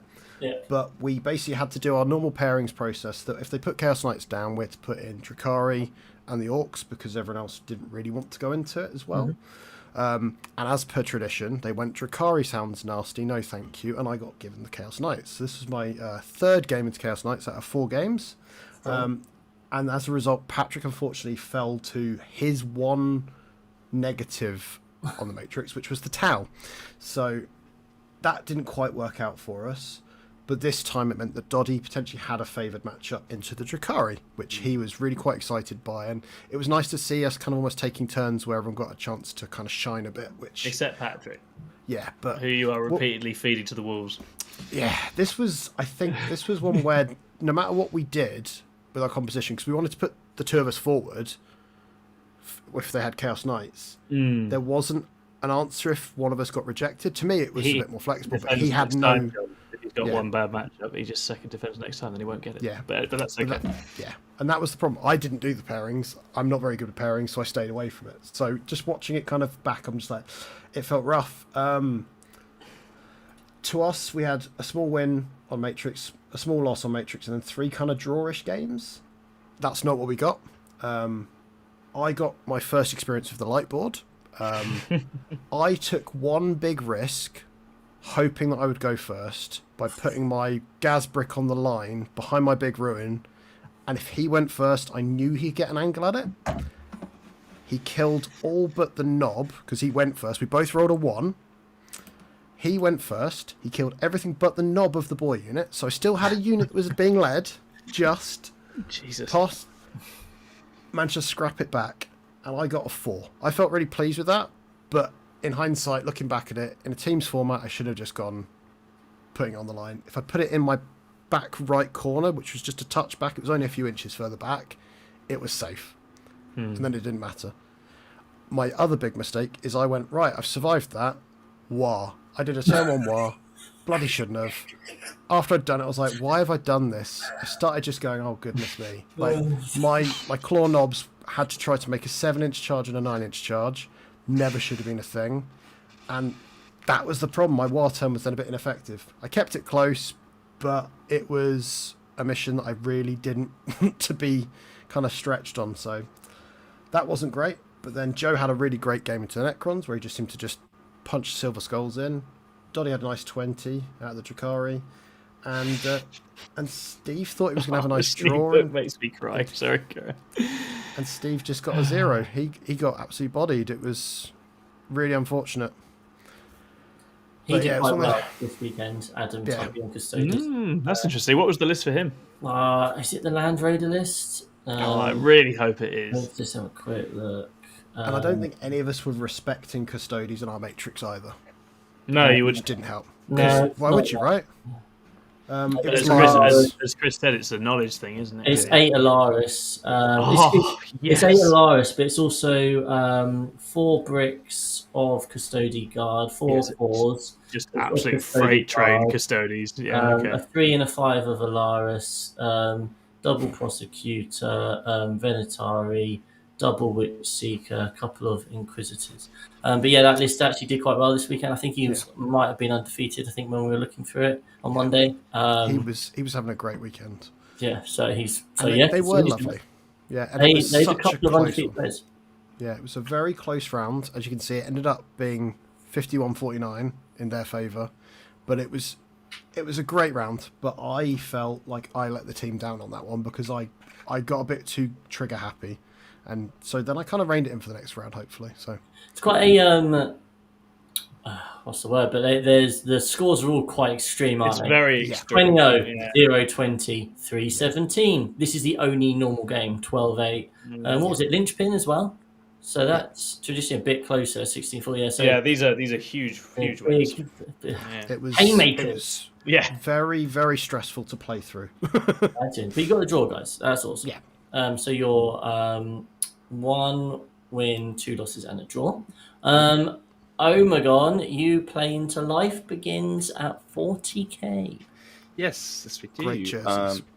So they had a very interesting Dark Angels list, which was basically, I think someone said Shadow Mark, the Temu Shadow Mark. It was basically a Shadow Mark list, but with Dark Angels slapped on top. They had Emperor's Children, World Eaters. They had a Tau list, which was a bit more anti-vehicle focused. A bit more tank focused. Yeah, because he had the double hammerhead with Ion. That was it. Rather than what I had. And then I had an Eldari list, which is kind of like fairly standard Eldari. Yeah, it was Warhost 20 dragons, wasn't it, in Warhost? Yes, it was 20 dragons and Fugan. So on this one, so we didn't have everyone predicting a loss this time because Paul had played it and put it as a 3. And I had changed mine from a 2 to a 3 because I was upset at myself for letting the team down yesterday in my mind. And I was thinking, like, if I have to take I basically put it as a 3 as a draw for the sake of when I'm doing the pairings, not to look at it and think I have to avoid this, because I'm basically willing to take the flip here because everyone else has a bad matchup against it essentially. So what we end up doing is we use Tau as a first defender. They give me Eldari and EC. EC again, I'm pretty confident I can smash that massively, but I decided to take the Eldari for the sake of protecting the team because I just didn't have the confidence, I don't think, from the day before. We ended up with they also defended with Tau, as of course they did, and we ended up putting the sisters into it.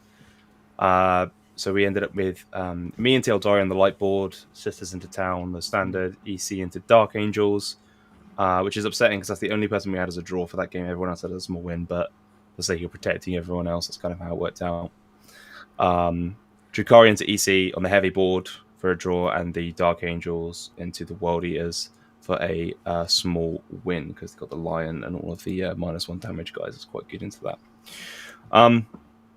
So for me, this game was very interesting. I probably put more thought into this game than any other since the weekend. So my opponent basically didn't really, from my understanding of the way he was talking, he didn't really know anything about Tau. So the way he deployed was there's a lot of stuff in the open. If I got first turn, it could have been really devastating, but unfortunately I didn't. He threw out a couple of scoring units his first turn. My second turn, I killed 3 of his scoring units, a Falcon, and half of Fugan's unit. So he was like, okay, I need to push. So he all in me, having lost that stuff. And in hindsight, at the time, because what ended up happening, I was quite upset at the time because what ended up happening was I lost a Riptide to Fugan for Fire Dragons and Lycus's unit in combat. And I lost another Riptide to 5 Fire Dragons. And I lost the Hammerhead to 5 Fire Dragons. And that's basically his go turn. And I went back and I thought about it. And I ended up doing some maths to figure out like why this is like how like was I just overestimating it, right? Because the way I looked at it was if I can do damage to him, get the first hit in, he should not have enough firepower to hit me back, and then I should be able to return on him, and then I'll have the momentum and be able to just win the game. Because he'll just run out of stuff, right? Because everything will just fall over to my army. Then when I looked at the maths for the things that he was doing, right? Because it was so like the 5 Fire Dragons, which in this case had Lycus's crit 5s. It had the sustain strat, and it was just 5 Fire Dragons outside of metal range shooting at a Riptide. The odds of that killing a Riptide in one shot is about just under 30%. But he went for it anyway, and he did kill it.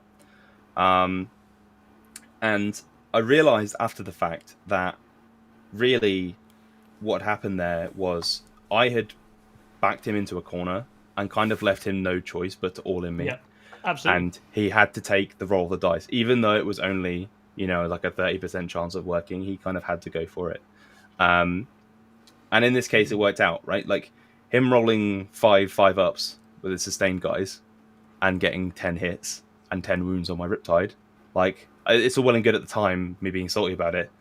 But in hindsight, like, he had to try, right? So I'm the one that took that risk, right? So yeah, I think the double fire dragons for you particularly is just nasty, right? I think if you all in 110, you've got a much better chance of styling through them. Yeah, because I managed to kill some of it, right? Because this is the 10-man that split fire and kill hammer. He's going to kill a hammerhead. That's just that dies. The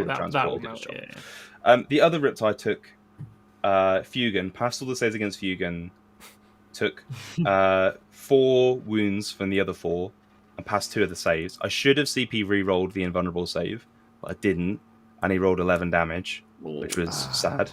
But again, I should have CP re-rolled it. It's the most highest value CP re-roll I could have got. Should have just gone for it. And then Lycus charged in, and I took 3 AP 1 damage wounds and failed all 3 saves and died, despite a CP reroll. So that was it's like it's unfortunate, right? But I guess I'm not saying this for the sake of like I got diced. I'm saying it for the sake of like I put my opponent in the corner and he had to go for the low percentage play, and it just worked for him, right? Which is kind of you did the right things, right? Yeah. Like I was trying to think back on it, and I was like, would I have done anything differently? And there's some like he's going to try and do that to you anyway, just over an extended period of time, right? Like, yeah, exactly. I think I would have done some like minor movement changes, right? But the overall game plan that I think I went for, I think ultimately, if you get the second turn against the Eldari, with Tau, you're probably going to lose, because I think it is in generally a losing matchup. I think so. I think I got quite fortunate, and he decided not to make any pressure for me on the first turn, but it doesn't take away the risk of him doing horrible things to you, which is kind of like what ended up happening. I do think I got a little bit unlucky in a few spaces, like, but the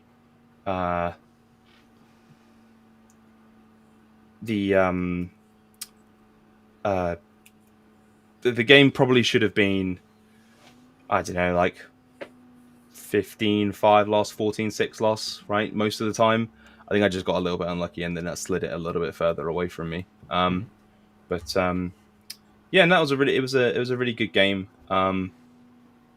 Eldar is always a difficult matchup for for Tau. It is. I don't think anyone else would have had much better of a time into it, to be honest. So that's probably still fine. Not 20 dragons, no. I think it gets quite hard. So yeah, that was it sucked to lose that one, but it is what it is. I ended up jumping on that for the team and took a coin flip, and it didn't come out my way. So I can't really be upset about it. It was a good game, so we had fun. Nice. And the overall round actually really close. Very close. Yeah, no, I forgot to go over that. We ended up with the 11 Sisters in Tau, which is on prediction. That was a draw. We had the 10 into the with the EC into the Dark Angels, again on prediction. We had the 11 into the EC with Drukari, which again on prediction. And then we also had this. So we had like 3 on prediction, and then 2 kind of bad games. One being mine, the other one being the Paul's Dark Angels into World Eaters. This was the second game, I think, where the Lion failed, I think, a 5-inch charge into something. And I think the other thing was that Paul said he forgot that Khan gets up when he dies, which he easily could have just shot him dead and then charged him, but he just didn't do it. He forgot he had to do that. So yeah, he ended up causing absolute havoc and killing a unit. So that was a real shame. But we ended up going 40-60 in that round. Again, I think that's another round that we probably could have won on a different day, but it just didn't work out for us, unfortunately. I'm still trying to unpack. I'm still trying to think, like, should I have just taken that Emperor's Children game and let someone else loose the Eldari? I reckon so. Yeah, based on your results in other games. I guess so, right? Because I lost anyway, right? You were one of the big score lists, right, in your team, and I think that bit. But you've done a noble thing there, and I can see exactly how it's happened. But it's like you're playing an army that needs to be a bit selfish at the moment and should be selfish because it's good for the team when it is, right? So I think there's not. It has a role in the list, yeah, right? exactly. That's what it does. You have other people who are supposed to be able to nullify things. Yeah, exactly.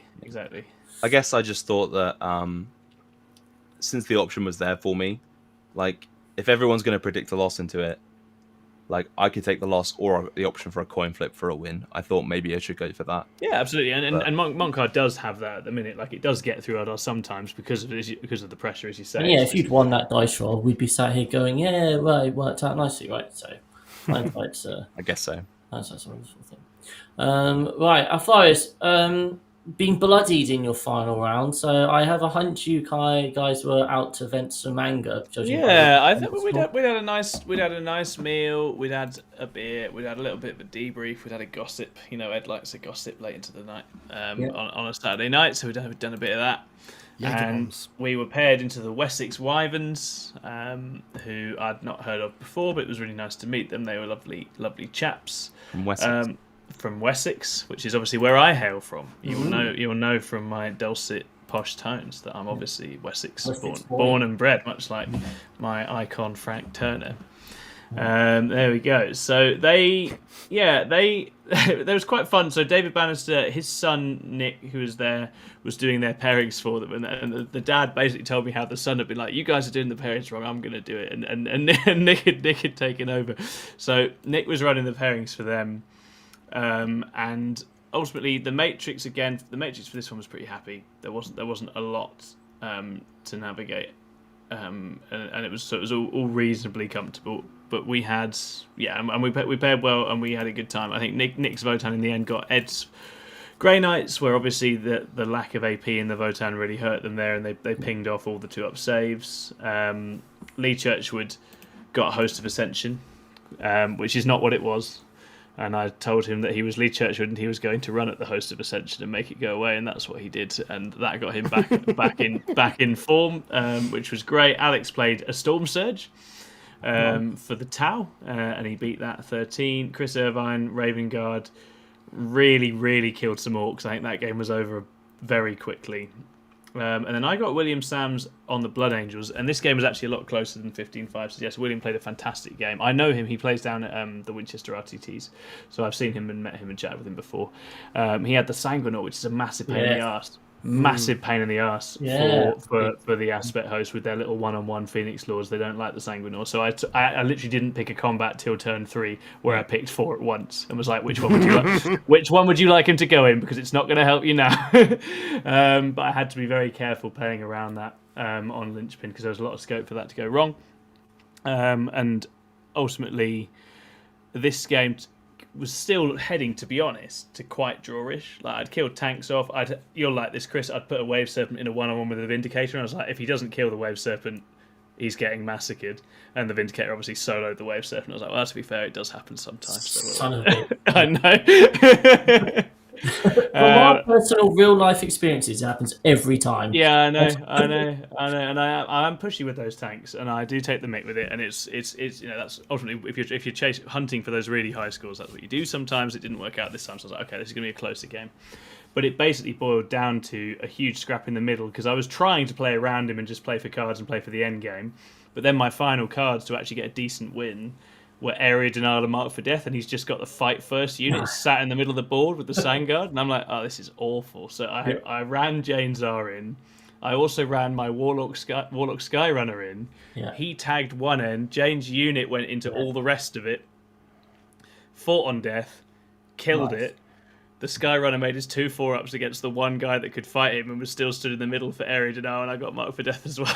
It was absolutely absolutely outrageous. And I was, well, I mean, it could easily not have worked, but I was like, that's you played your outs, right? You played your outs. That's the only way here, and we called it. And we identified the out. Yeah, exactly. So I have to Eldar say, Broken Army. Eldar Broken Army. That's the absolutely. other flip side of Jack's coin flip. Yeah, absolutely. No, but I say William was good value for more points than that, and without that, it's probably 11, 12 at best, I think. So that was Nice. yeah, just an incredible game, and I really enjoyed playing it. So yeah, it was sick, and yes, I did feel quite smug with myself after managing to pull that off in the end. So it was good. Love it. Yeah, and a very good win there. Steve Heron. No, we didn't miss our first round one. We just briefly threatened to, but we. Yeah, he tried to miss us. I mate. tried my best, but when I'm not there, I really don't give a shit. But I think Steve Heron was in the team that we played, which is why he's asking, because he wants to listen back and hear what we said about them. You guys were great, Steve. We had a good time. Thanks very much. no, Tom does talk about it, so don't worry. Yeah, he gets covered. Right, round 5. Here we go. This is where the magic happens. Legion, you've got London Wargamers, is it? Yeah, London War Games Guild. So this was a team where some of the names you might recognise, like Jack Masters has a beautiful orc army. He's at a lot of UKTC events. And then Jack Buckley, their Chaos Knights player, his army was superb.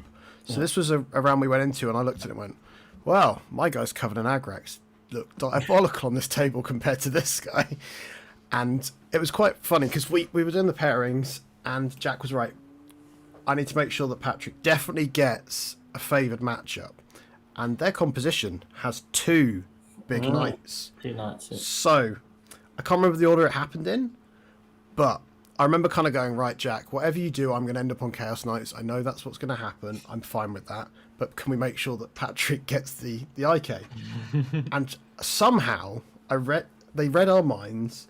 They gave us a couple of favoured matchups. Like, Joe was kind of sitting there dribbling over the thought of going into the Guard Recon list because apparently chainsaws go burr or something. That is Patrick just was such a vicious game for him, yeah. Yeah.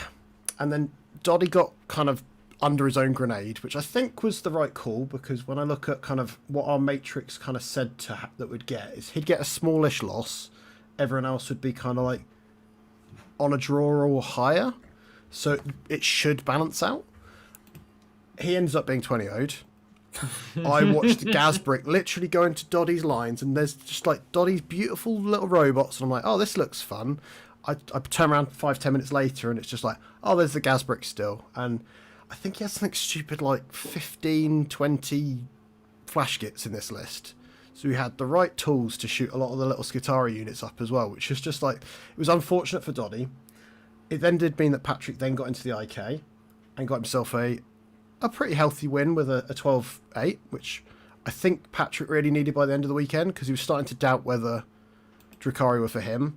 I think he is talking about trying out his Dark Angels for his next team. I heard Darren Chapman saying he didn't want to play Drukhari anymore, and he's been playing exclusively then for the last 2-3 years, so I think that's where a lot of players are at. It seems like a pattern, like there was someone else that was talking about Drukhari, and they'd just chosen to just avoid them now, which is a shame. They got repeatedly bent over all weekend at every single level of play. Yeah. I then went into Jack Buckley's Chaos Knights. This was an interesting one. I got to the table, saw his beautiful army, and he went, great. Every time I play Orcs, I get absolutely bodied, and my dice just don't like me this weekend. And at that point I went, is Jack one of these guys that I'm just going to have to question whether he just doesn't like rolling dice? And it turns out his dice were fucking cursed, man. Like, every time he'd roll, it'd be like, oh, his list wasn't the most optimum. It was a bit of all the big guys. Like, he had one with the claw. I don't even know what it's called. He had one that had, like, one of the bigger knights. One of the Tyrant, is it? And the gun should have killed things, and it just didn't quite. And every time he rolled stuff, it was like, the amount of 1s and 2s the guy was rolling, I was just like, this is really sad. And then my dice in response went, right, this is your war turn, John. You're just going to roll 5s and 6s. But what made my war turn really special is he put one of his big knights 8 inches away from my deployment zone in his first turn. So he thought, oh, I'm going to sacrifice this big knight. What actually happened is my claw knobs got out of their truck, charged that. The Gazbrick went into his deployment zone. So again, I had this situation where I had 4 turns in someone's deployment zone with them trying to scrap out. Going second meant that I got endgame scoring as well. So it got to the point where I think it was end of 4. He was trying to hold his expansion. I had a truck in the way. And he had a knight struggling to kill a truck, which felt really sad. And it got to the point where I was like, cool, this game is definitely over, but let's see how many points I can squeeze out of it, because I was desperate not to just get another 16 or 17. So it ended up working in my favour, and it was a really fun game, but it was probably doubly fun because everything was going right, which felt unfortunate for my opponent, but for me it was nice to end the weekend kind of like smashing, which was nice because that's, I think, what my list should be doing if it's paired right. But it did make me kind of go, maybe my list should have had a bit more anti-vehicle stuff in it as well. Like the flash kits across the weekend were useful because they were bodies, they were resilient-ish, but they didn't have the right weapons for dealing with Chaos Knights 4 times, which was a shame. But so that's maybe kind of a consideration for us looking at like how our kind of composition was. I think that's quite a common thing. In my experience, once you finish ITT, you're like, oh, actually, we needed to build in this way, because you don't foresee that the way quite often pairings are going to go is that you're going to end up playing into CK, because that's actually how it's often going to happen. And the amount of times we finished ITT and we're like, well, actually, these things happened 3 or 4 out of the 5 games, and we just didn't quite have that right. Yeah. That's a really, really common experience at team events. Because I think we'd originally planned that I'd do a bit of everything, and it was only when we started doing the matrixing a couple of days beforehand that it suddenly became apparent that that's what we'd have to throw into the big guys. And I think, like, if again, this is another thing, if teams are trying to do really well, 3-4 weeks before this submission, if you've identified, 8 things you almost want to be doing, have an evening of just doing some practice pairings into some general kind of patterns, and see if you do spot any patterns. It might well be that you would spot something like, oh, actually, if we keep playing into teams with CK who go down as first defender, it's always Patrick and John, and they're probably never going to take Patrick, so looks like Scrivo, we need to have you prep for Chaos Knights, and that sort of thing is something you might be able to identify potentially. Nice. So the final score was a 61-39 win. As you said, again, massive results. We've got 2 drawish games and then 3 20-0. So I think that's where the game is right now. I think there's a lot of armies that absolutely rollick each other. Just smashing face. And I was on the light board again, which this time didn't matter. Yeah. Apparently it didn't matter. So you went 2 wins, 2 losses and a draw, is that right? Bang average, baby. Bang average. We're representing the brand. Wow, love it. Well done. Representing the common man. Fantastic. Well done. We'll debrief shortly. Omegon, you played Mighty Melee. Ooh. Were they all melee armies? No. It's a shop up north. Oh. No, these are really fun guys. They seem to be quite dismayed that they had to play us in the last round, considering they had a negative win loss. They were thinking they were going to have a fear of the brand, easy last round, and then it was one of those ones where I think some of them again watch the channel because it's one of those ones where you get called by your name 3 times before you actually introduce yourself, and you just got to get a bit psyched out. So they had a really interesting set of lists. They had an Imperial Agents player with the full horde of triple digit OC. They had which everyone predicted a win into. By the way, I'm just saying that now. We'll come back to that in a second. So GK, which nobody wanted apart from me. I said I would basically 20 that list, but nobody really wanted that. Votan, which was basically fine. Black Templars, which was missing a few things that we would normally expect, like the I can't remember what it's called. I think it was an R, the tank. The Repulsor Executioner. Yeah, none of those. It's quite a significant part of their list. And then Sisters, which everyone just was like, that's fine, it's Sisters. So what we ended up doing was, this is quite funny. So we defended Vital again. They offer us Imperial Agents and Sisters of Battle. And I have a win down for Imperial Agents. And I looked at it. And I looked at this list and I'm like, I definitely have the firepower to kill this stuff because I've got the double Pathfinder unit and the missile drones. I can easily kill like 4 units per turn with the missile suits and Pathfinders and all the other stuff together. So I can probably kill it. But if I screw up and those Pathfinders get tagged, like it's going to get real dicey real fast, and there's just going to be a lot of OC, a lot of models to kill, and I'm not like. And then I looked at it again. I was like, maybe I'm missing something. I looked at the list and I was like, I'm not going to learn this. I can't be bothered. I'm doing the pairings. I can make this decision. So I didn't play it because I didn't want to learn what Imperial Agents did. And I picked Sisters instead, even though it was on paper a worse matchup for me. Because it was the last game of the event, and I just did not want to learn what Imperial Agents did. They put down Votan. We gave them EC and Drukhari. They took the Drukhari for that one. Then we put down EC as our defender. They gave us a choice of Imperial Agents and Black Templars. They put down Grey Knights. We gave them a choice of Dark Angels and Sisters because, once again, I know Paul loves playing against Storm Ravens and killing them, which they did indeed take. And would you believe it? He killed a Storm Raven turn 2. Yeah. So yeah, ended up with me predicting a draw on the light board against the Sisters. But if I get first turn in that situation, that is probably just going to get 20-0. A draw for the Drukhari into the Votan, a win for the EC into Imperial Agents on the heavy board, the Dark Angels getting a small loss into the Grey Knights on the standard board, and the Sisters getting a draw into the Black Templars. So as I mentioned before, I didn't get first turn. I didn't really get very much first turn in this event. And if I had, I would have ended that game on the spot because he didn't. One thing that makes this matchup really janky is if the first Miracles dice, the Sisters roll as a 6. You can't all in because I have a Hammerhead and he's just going to roll a 6 on that. He's going to Miracle Dice the 6 for the invuln. So that would have been really annoying. But he didn't get it, but I didn't get first turn. So I couldn't all in him. He just kind of pushed forward a little bit. We ended up doing a bit of trading. And it just ended up being a 10-10, but I went second, so I got a 13-7. Nice. Kind of it's just one of those kind of games where we just ended up trading a lot of stuff. The Votan ended up being a 14-7 for us.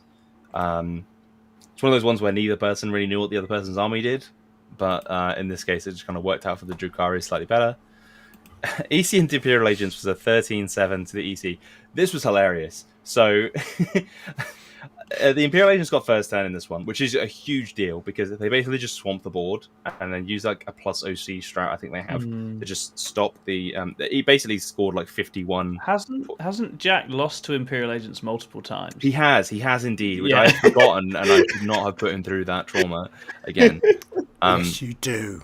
But so they get first turn, they swamp the board, and they're on like 51 points at end of turn 3. Because he's got 15-15 on the first 2 turns of the primary, because he just can't get them off. And I was like, what's your count? Like, what's your coterie count at the end of like turn 3? It's like 17. Like, I think if a page could fall out the bottom of the codex with the second like chart, he would have filled that as well. It was just absolutely murdering stuff left and right, but they scored enough points to just get themselves to 7, which. I mean, I imagine that's what happens a lot with that Imperial Agents list. Yeah. Dark Angels Grey Knight was a 14 for us. I never lost faith in Paul's ability to kill Storm Ravens. Also, his Samael just absolutely deleting units left and right. Super awesome. Solo Samael tech. And then Sisters into the Black Templars pulled in a 16. I have no idea how that game went. I didn't get a chance to talk to Tom about it, but yeah, he absolutely smashed it on that one, so good job for him. So it ended at 70-30 for us. Very nice. An excellent win. By the way, this game was probably my favourite game of the weekend, by the way. I had a lot of fun in this one. My opponent's name was... I'm sorry, I'm really bad with names. Rob, yeah. Rob was awesome, and I hope I play him again sometime soon. That's great. Because he's not been playing very long, but he's very good despite that. So that's a really strong finish for you guys. And then last but not least, we have Alpharius. Now you're joining Sanguine Spanners, who we played a couple of ITT. We have drawn with them before? Yeah, we got a winning draw against them previously. So yeah, winning draw. And I know Sam Parker-Hully's been to our events before. He's a lovely guy. He beat me in the Brood Surge mirror back in the Brood Surge era. So I have a lot of respect for Sam, and really fond of him and his lads. So this was a good way to finish. I was dropping off by this point. I was pretty sleepy. I get quite sleepy end of day at the minute. But we had one more to get through, and this was always going to be a tough round. This is exactly the kind of round you can end up drawing, as we literally have done with them before, because they are very canny players. They do know how to pair, they know how to play, and in those kind of rounds, things get close and tight very quickly. So our matrix for them was reasonably happy. And again, it's that one or two things for everyone to avoid and dance around, and if you can do that, it ends up okay. When we got Ed and his GK into Sam's World Eaters, who were all beautifully converted Seraphon World Eaters, by the way. They looked absolutely unbelievable. And he had Croxigor as Chaos Spawn, which I think is good because that finally explains why they hit like absolute freight trains. So that was really cool. And so Ed had Sam under control, which helped the round massively, and got a decent win there. Chris on the Raven Guard got fairly blunted by the Tyranids. There was a classic Shadows of the Warp. Every single Raven Guard fails their battle shot. Chris's entire army shuts down for a turn. That makes things a bit difficult. No uppy downy. And I actually think Nids have grown back into the game in exactly that role lately. And I think that's quite exciting. So hopefully there'll be some good things for Nids coming up. So well done to Thomas, who he played. Lee, with his Chaos Cults, played Emperor's Children. Got a little win there. Alex Chancellor on his Death Guard. Sorry, played Edward on his Death Guard. Got a little 10-10 draw with the Chaos Knights. So we needed a little bit more juice. I was paired into Callum on Adeptus Mechanicus. That makes a funny one, right? Like, I think I've watched this game a bunch now, and like I do feel like Abmech can and often do beat the Eldar, but I also feel like they often get rolled, and it's not as straightforward as it's a bad matchup for the Eldar. It just isn't categorically true. If it's Hunter Cohort, it's a bit different. But Callum was running Cohort Cybernetica. Some Castellan robots here. He had some Castellan robots. I'd love to see.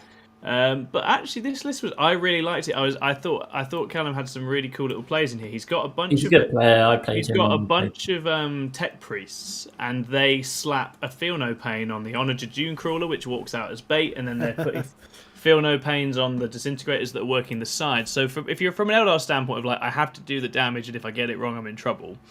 He puts you right on the edge with all these Feel No Pain vehicles with good saves or 4-up invade on the June Crawler. You're like, you know what, this is a little bit peaky. We had a really good game. As I say, I was a bit tired and a little bit sloppy by this point, so I'm very appreciative to Callum because he was very patient with me as I sort of navigated through that. And in essence, in this one, we had a very tight game, but then Callum walked off his backfield and left just one little character on there, at which was, I'm going now and everything. And I zipped out from the centre and sort of swept him off his backfield, which meant, even though it was actually a very close game, his primary collapsed for the last couple of turns, which made it into a big win. So I think Callum played a great game and would play an even better one next time. And as I say, lovely game. Callum was incredibly sporting and really helpful, and so I'm massively appreciative of him for that. And we got a decent win there, which got Alfarius through in the end. So yeah, solid round and solid game for the Eldari. I think probably one of my better ones of the event. I'm still figuring that army out really, but yeah, we were very happy with that. We paired well and delivered well to finish up. Fantastic. So you got your 4-1. Yeah. Excellent. Right. So I guess we finish with with a kind of like just a reflection then, as we are hitting the 2-hour mark. Legion. So, were you happy? What sort of things would you take on board for next time?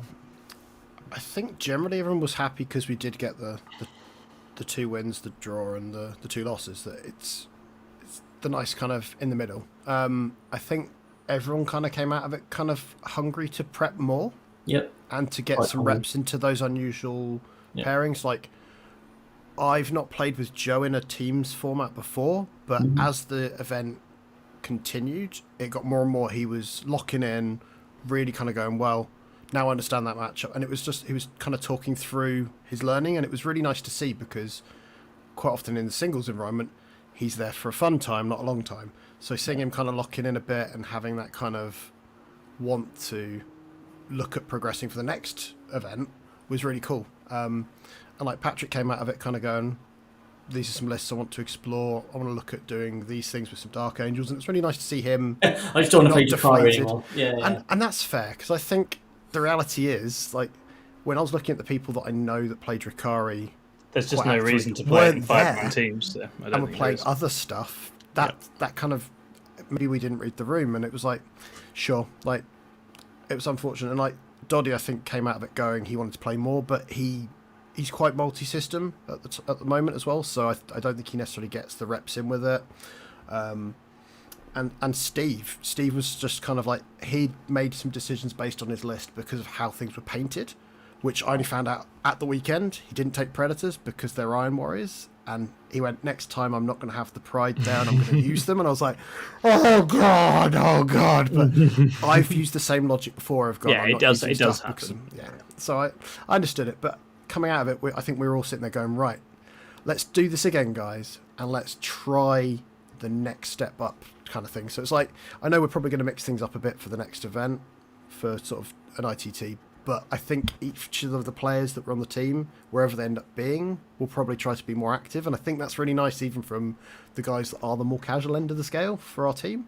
And so that's really quite neat. I think that even at the bottom end of the pile, we're all kind of hungry to grow and evolve and progress, which is cool. No, I think that's probably one of the most common things that you see, isn't it? For after a team's event, there's that drive, isn't there, to well, what can we do better next time? And then the hard part is 3 months down the line, reminding yourself of that. Just keep playing. That's what I'm going to do. Yeah, exactly. Well, yeah, absolutely. But yeah, because when you're at the event, you're like, oh, I wish I'd done X, Y, Z. And then after the event, you're like, I wish I'd done X, Y, Z.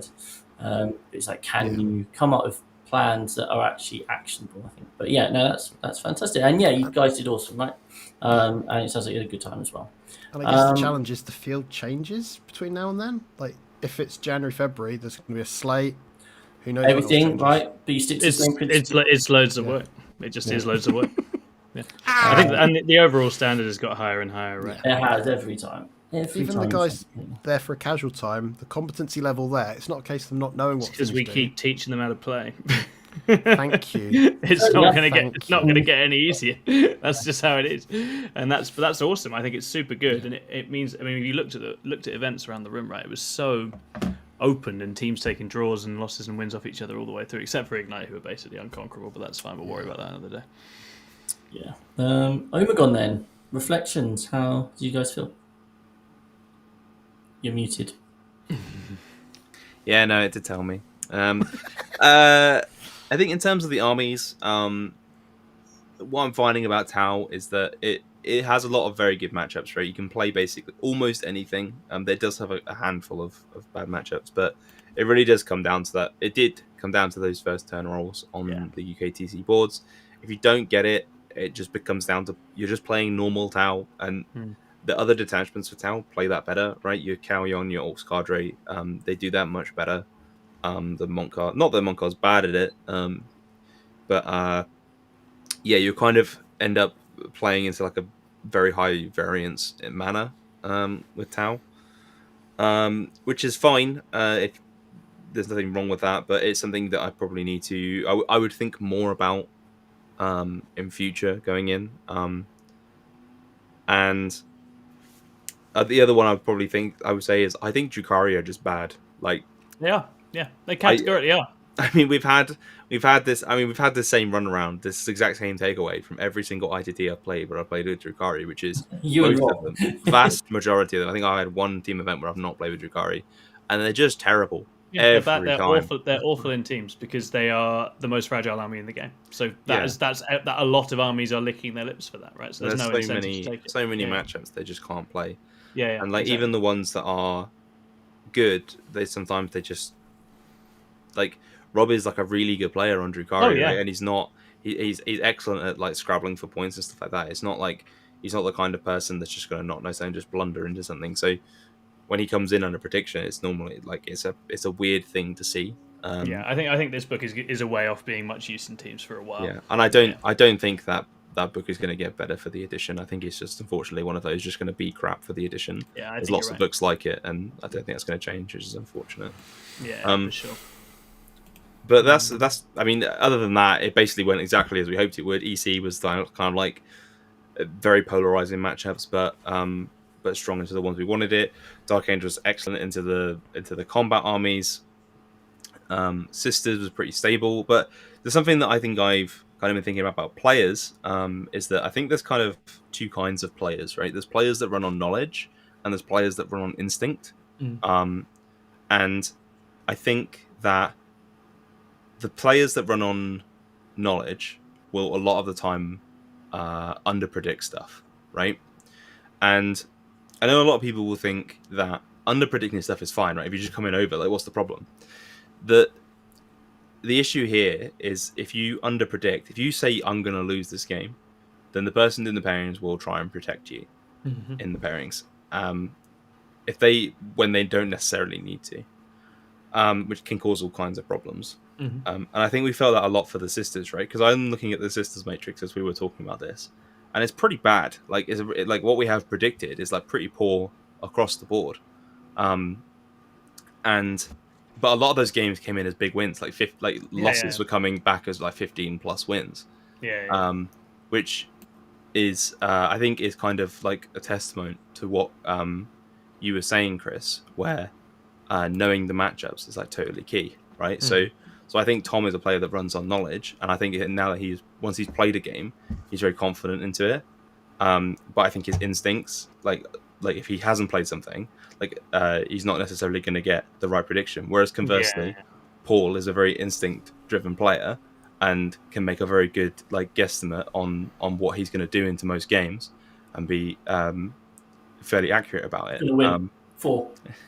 Right? Not to say there's anything. Not to say that there's like a good or like playing on instinct or playing on knowledge is better or worse than the other, right? Like it's just something that I've noticed going through here is that, people that are under predicting a lot of other people, but like excel once they play games, right? We've had lots of players on the various 6+ teams that, they have a game which they might predict one way, but then they play it. It comes out totally different, but then they know the matchup and they will play to that matrix basically every time after they've played it. And it's basically just echoing what you said earlier, Chris. Is that knowing the matchups is really key for a lot of these armies, particularly the ones that don't have like big swing variants like Emperor's Children, or like a big skew. Like if you don't have a big skew in your army, then I think knowing all the games and all the matchups is really important. I think we probably because I think we were more off on predictions than we normally are for this event is kind of what I'm thinking. So I'm thinking to improve that. How do we do that? Is that more games? That's probably the answer, right? It's always more reps is always the answer. More reps. Thinking your way out of a problem that has an easy solution, you're just not willing to do the solution is kind of the answer. But I don't know how much scene right now. I don't know how much more Tau I'm going to play. I'm really towed out right now. Give yourself a little rest. I have no energy for that. Like it's so hard, especially with the stealth suit situation. It's really hard to stay motivated for it. It was a really fun event and a really good bunch of guys. I had a lot of fun with this one. One bit of feedback: that venue was awful. Please never use it again. I'm never going to go back there again. So please don't use it again. I would like to continue. It didn't feel like it quite handled the number of people in there, did it? Just needs wellies, mandatory wellies. Was it a bit grim? It's a swamp outside the bank by the food trucks. The food trucks weren't told the right number of people. The place there's just like the corridors were like, I don't know, 60 centimeters wide. Horrible getting around anywhere. Like got out the people who were like Tom or it wasn't that easy for me to get about. Three toilets, one of which didn't even have a lock to the cubicle. So it was absolutely ridiculous. Completely not the honest system toilet. I think given how big and impressive the team's events are, they can go a bit bigger, right? Also, hilariously, me and Adam Gill, one of the redacted guys, we were stood outside chatting at the end of round 3. We were just chatting to each other, talking about games, and we decided to go inside. And we went inside and we tried to get inside. Doors weren't open. Turns out, because it's a gym, right? To stop people just like getting in there and squatting in the facilities, they have to like lock the doors. So once they got to like 5 o'clock or 4 o'clock or something, they just stopped the doors opening from the outside. So we had to stand there and wait for someone else to come outside and let us in. Because no one else could. You can't get back in once you went out. It was so weird. And yeah, there was just it was a rough venue. Please don't run that venue again. Sorry, I don't need to dwell on that. But...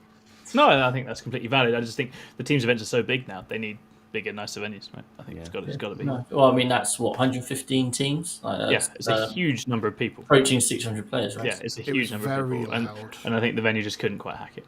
Yeah, I think that was more of a 300, 350 kind of person venue. 100%. Cool. And finally, Alfarius. Any questions? I think I would have said with the squad we had, the comp we had, that was what I would have predicted. And I would have been surprised if it had gone either way, in either direction. I don't think we had quite...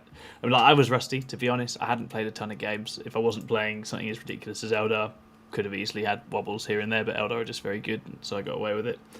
And Chris, Lee, Alex, all busy. Alex always helps us out with Alfarius because he'll come and he'll play something, we'll put him on and whatever else, and he did an amazing job. But obviously that's asking a lot of him in those kinds of environments. And as we have said, you are either essentially professional now, in which case 5-0 in a team's environment, or a bit of luck are the two ways you're getting further up.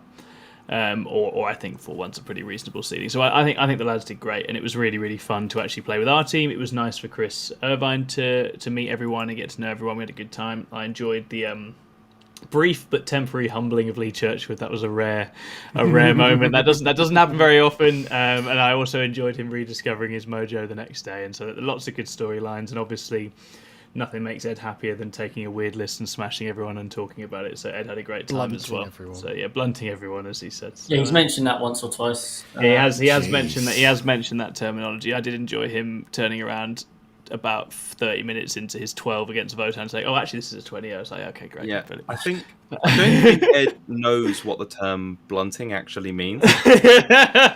But if you want to find out, we have a very cool coaching video that you can buy. Yeah, right now, a masterclass video, and you can find out all about terms like that. Yeah, absolutely do go and buy that.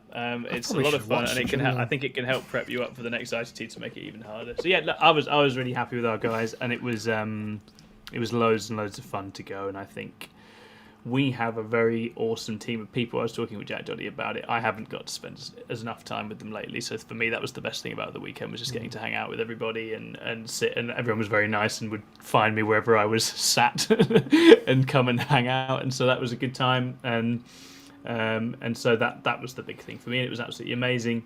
And I think, I mean, our team's in such a great spot. Lots of lovely people, loads of great teams. I think it'll be really fun to just keep on plodding, and we'll see. And as I say, there's a bunch of people, you know how it is, you'll come back, we want to take it seriously. We'll see how we line up for the next one. But I think as this has hopefully demonstrated, if you want to take it seriously, you have to, there's a lot of work involved and a lot of thought involved. That's probably one good top tip for any team that's going to go to ITT. It's probably not going to be an issue for most teams, but if you're on a larger team, something to think about is always, if you can, book hotels in the same. Yeah, that's 100% correct. We need to stay do that together. For the next one. Stay together. Or get an Airbnb or stay together, and you just hang out in the evenings.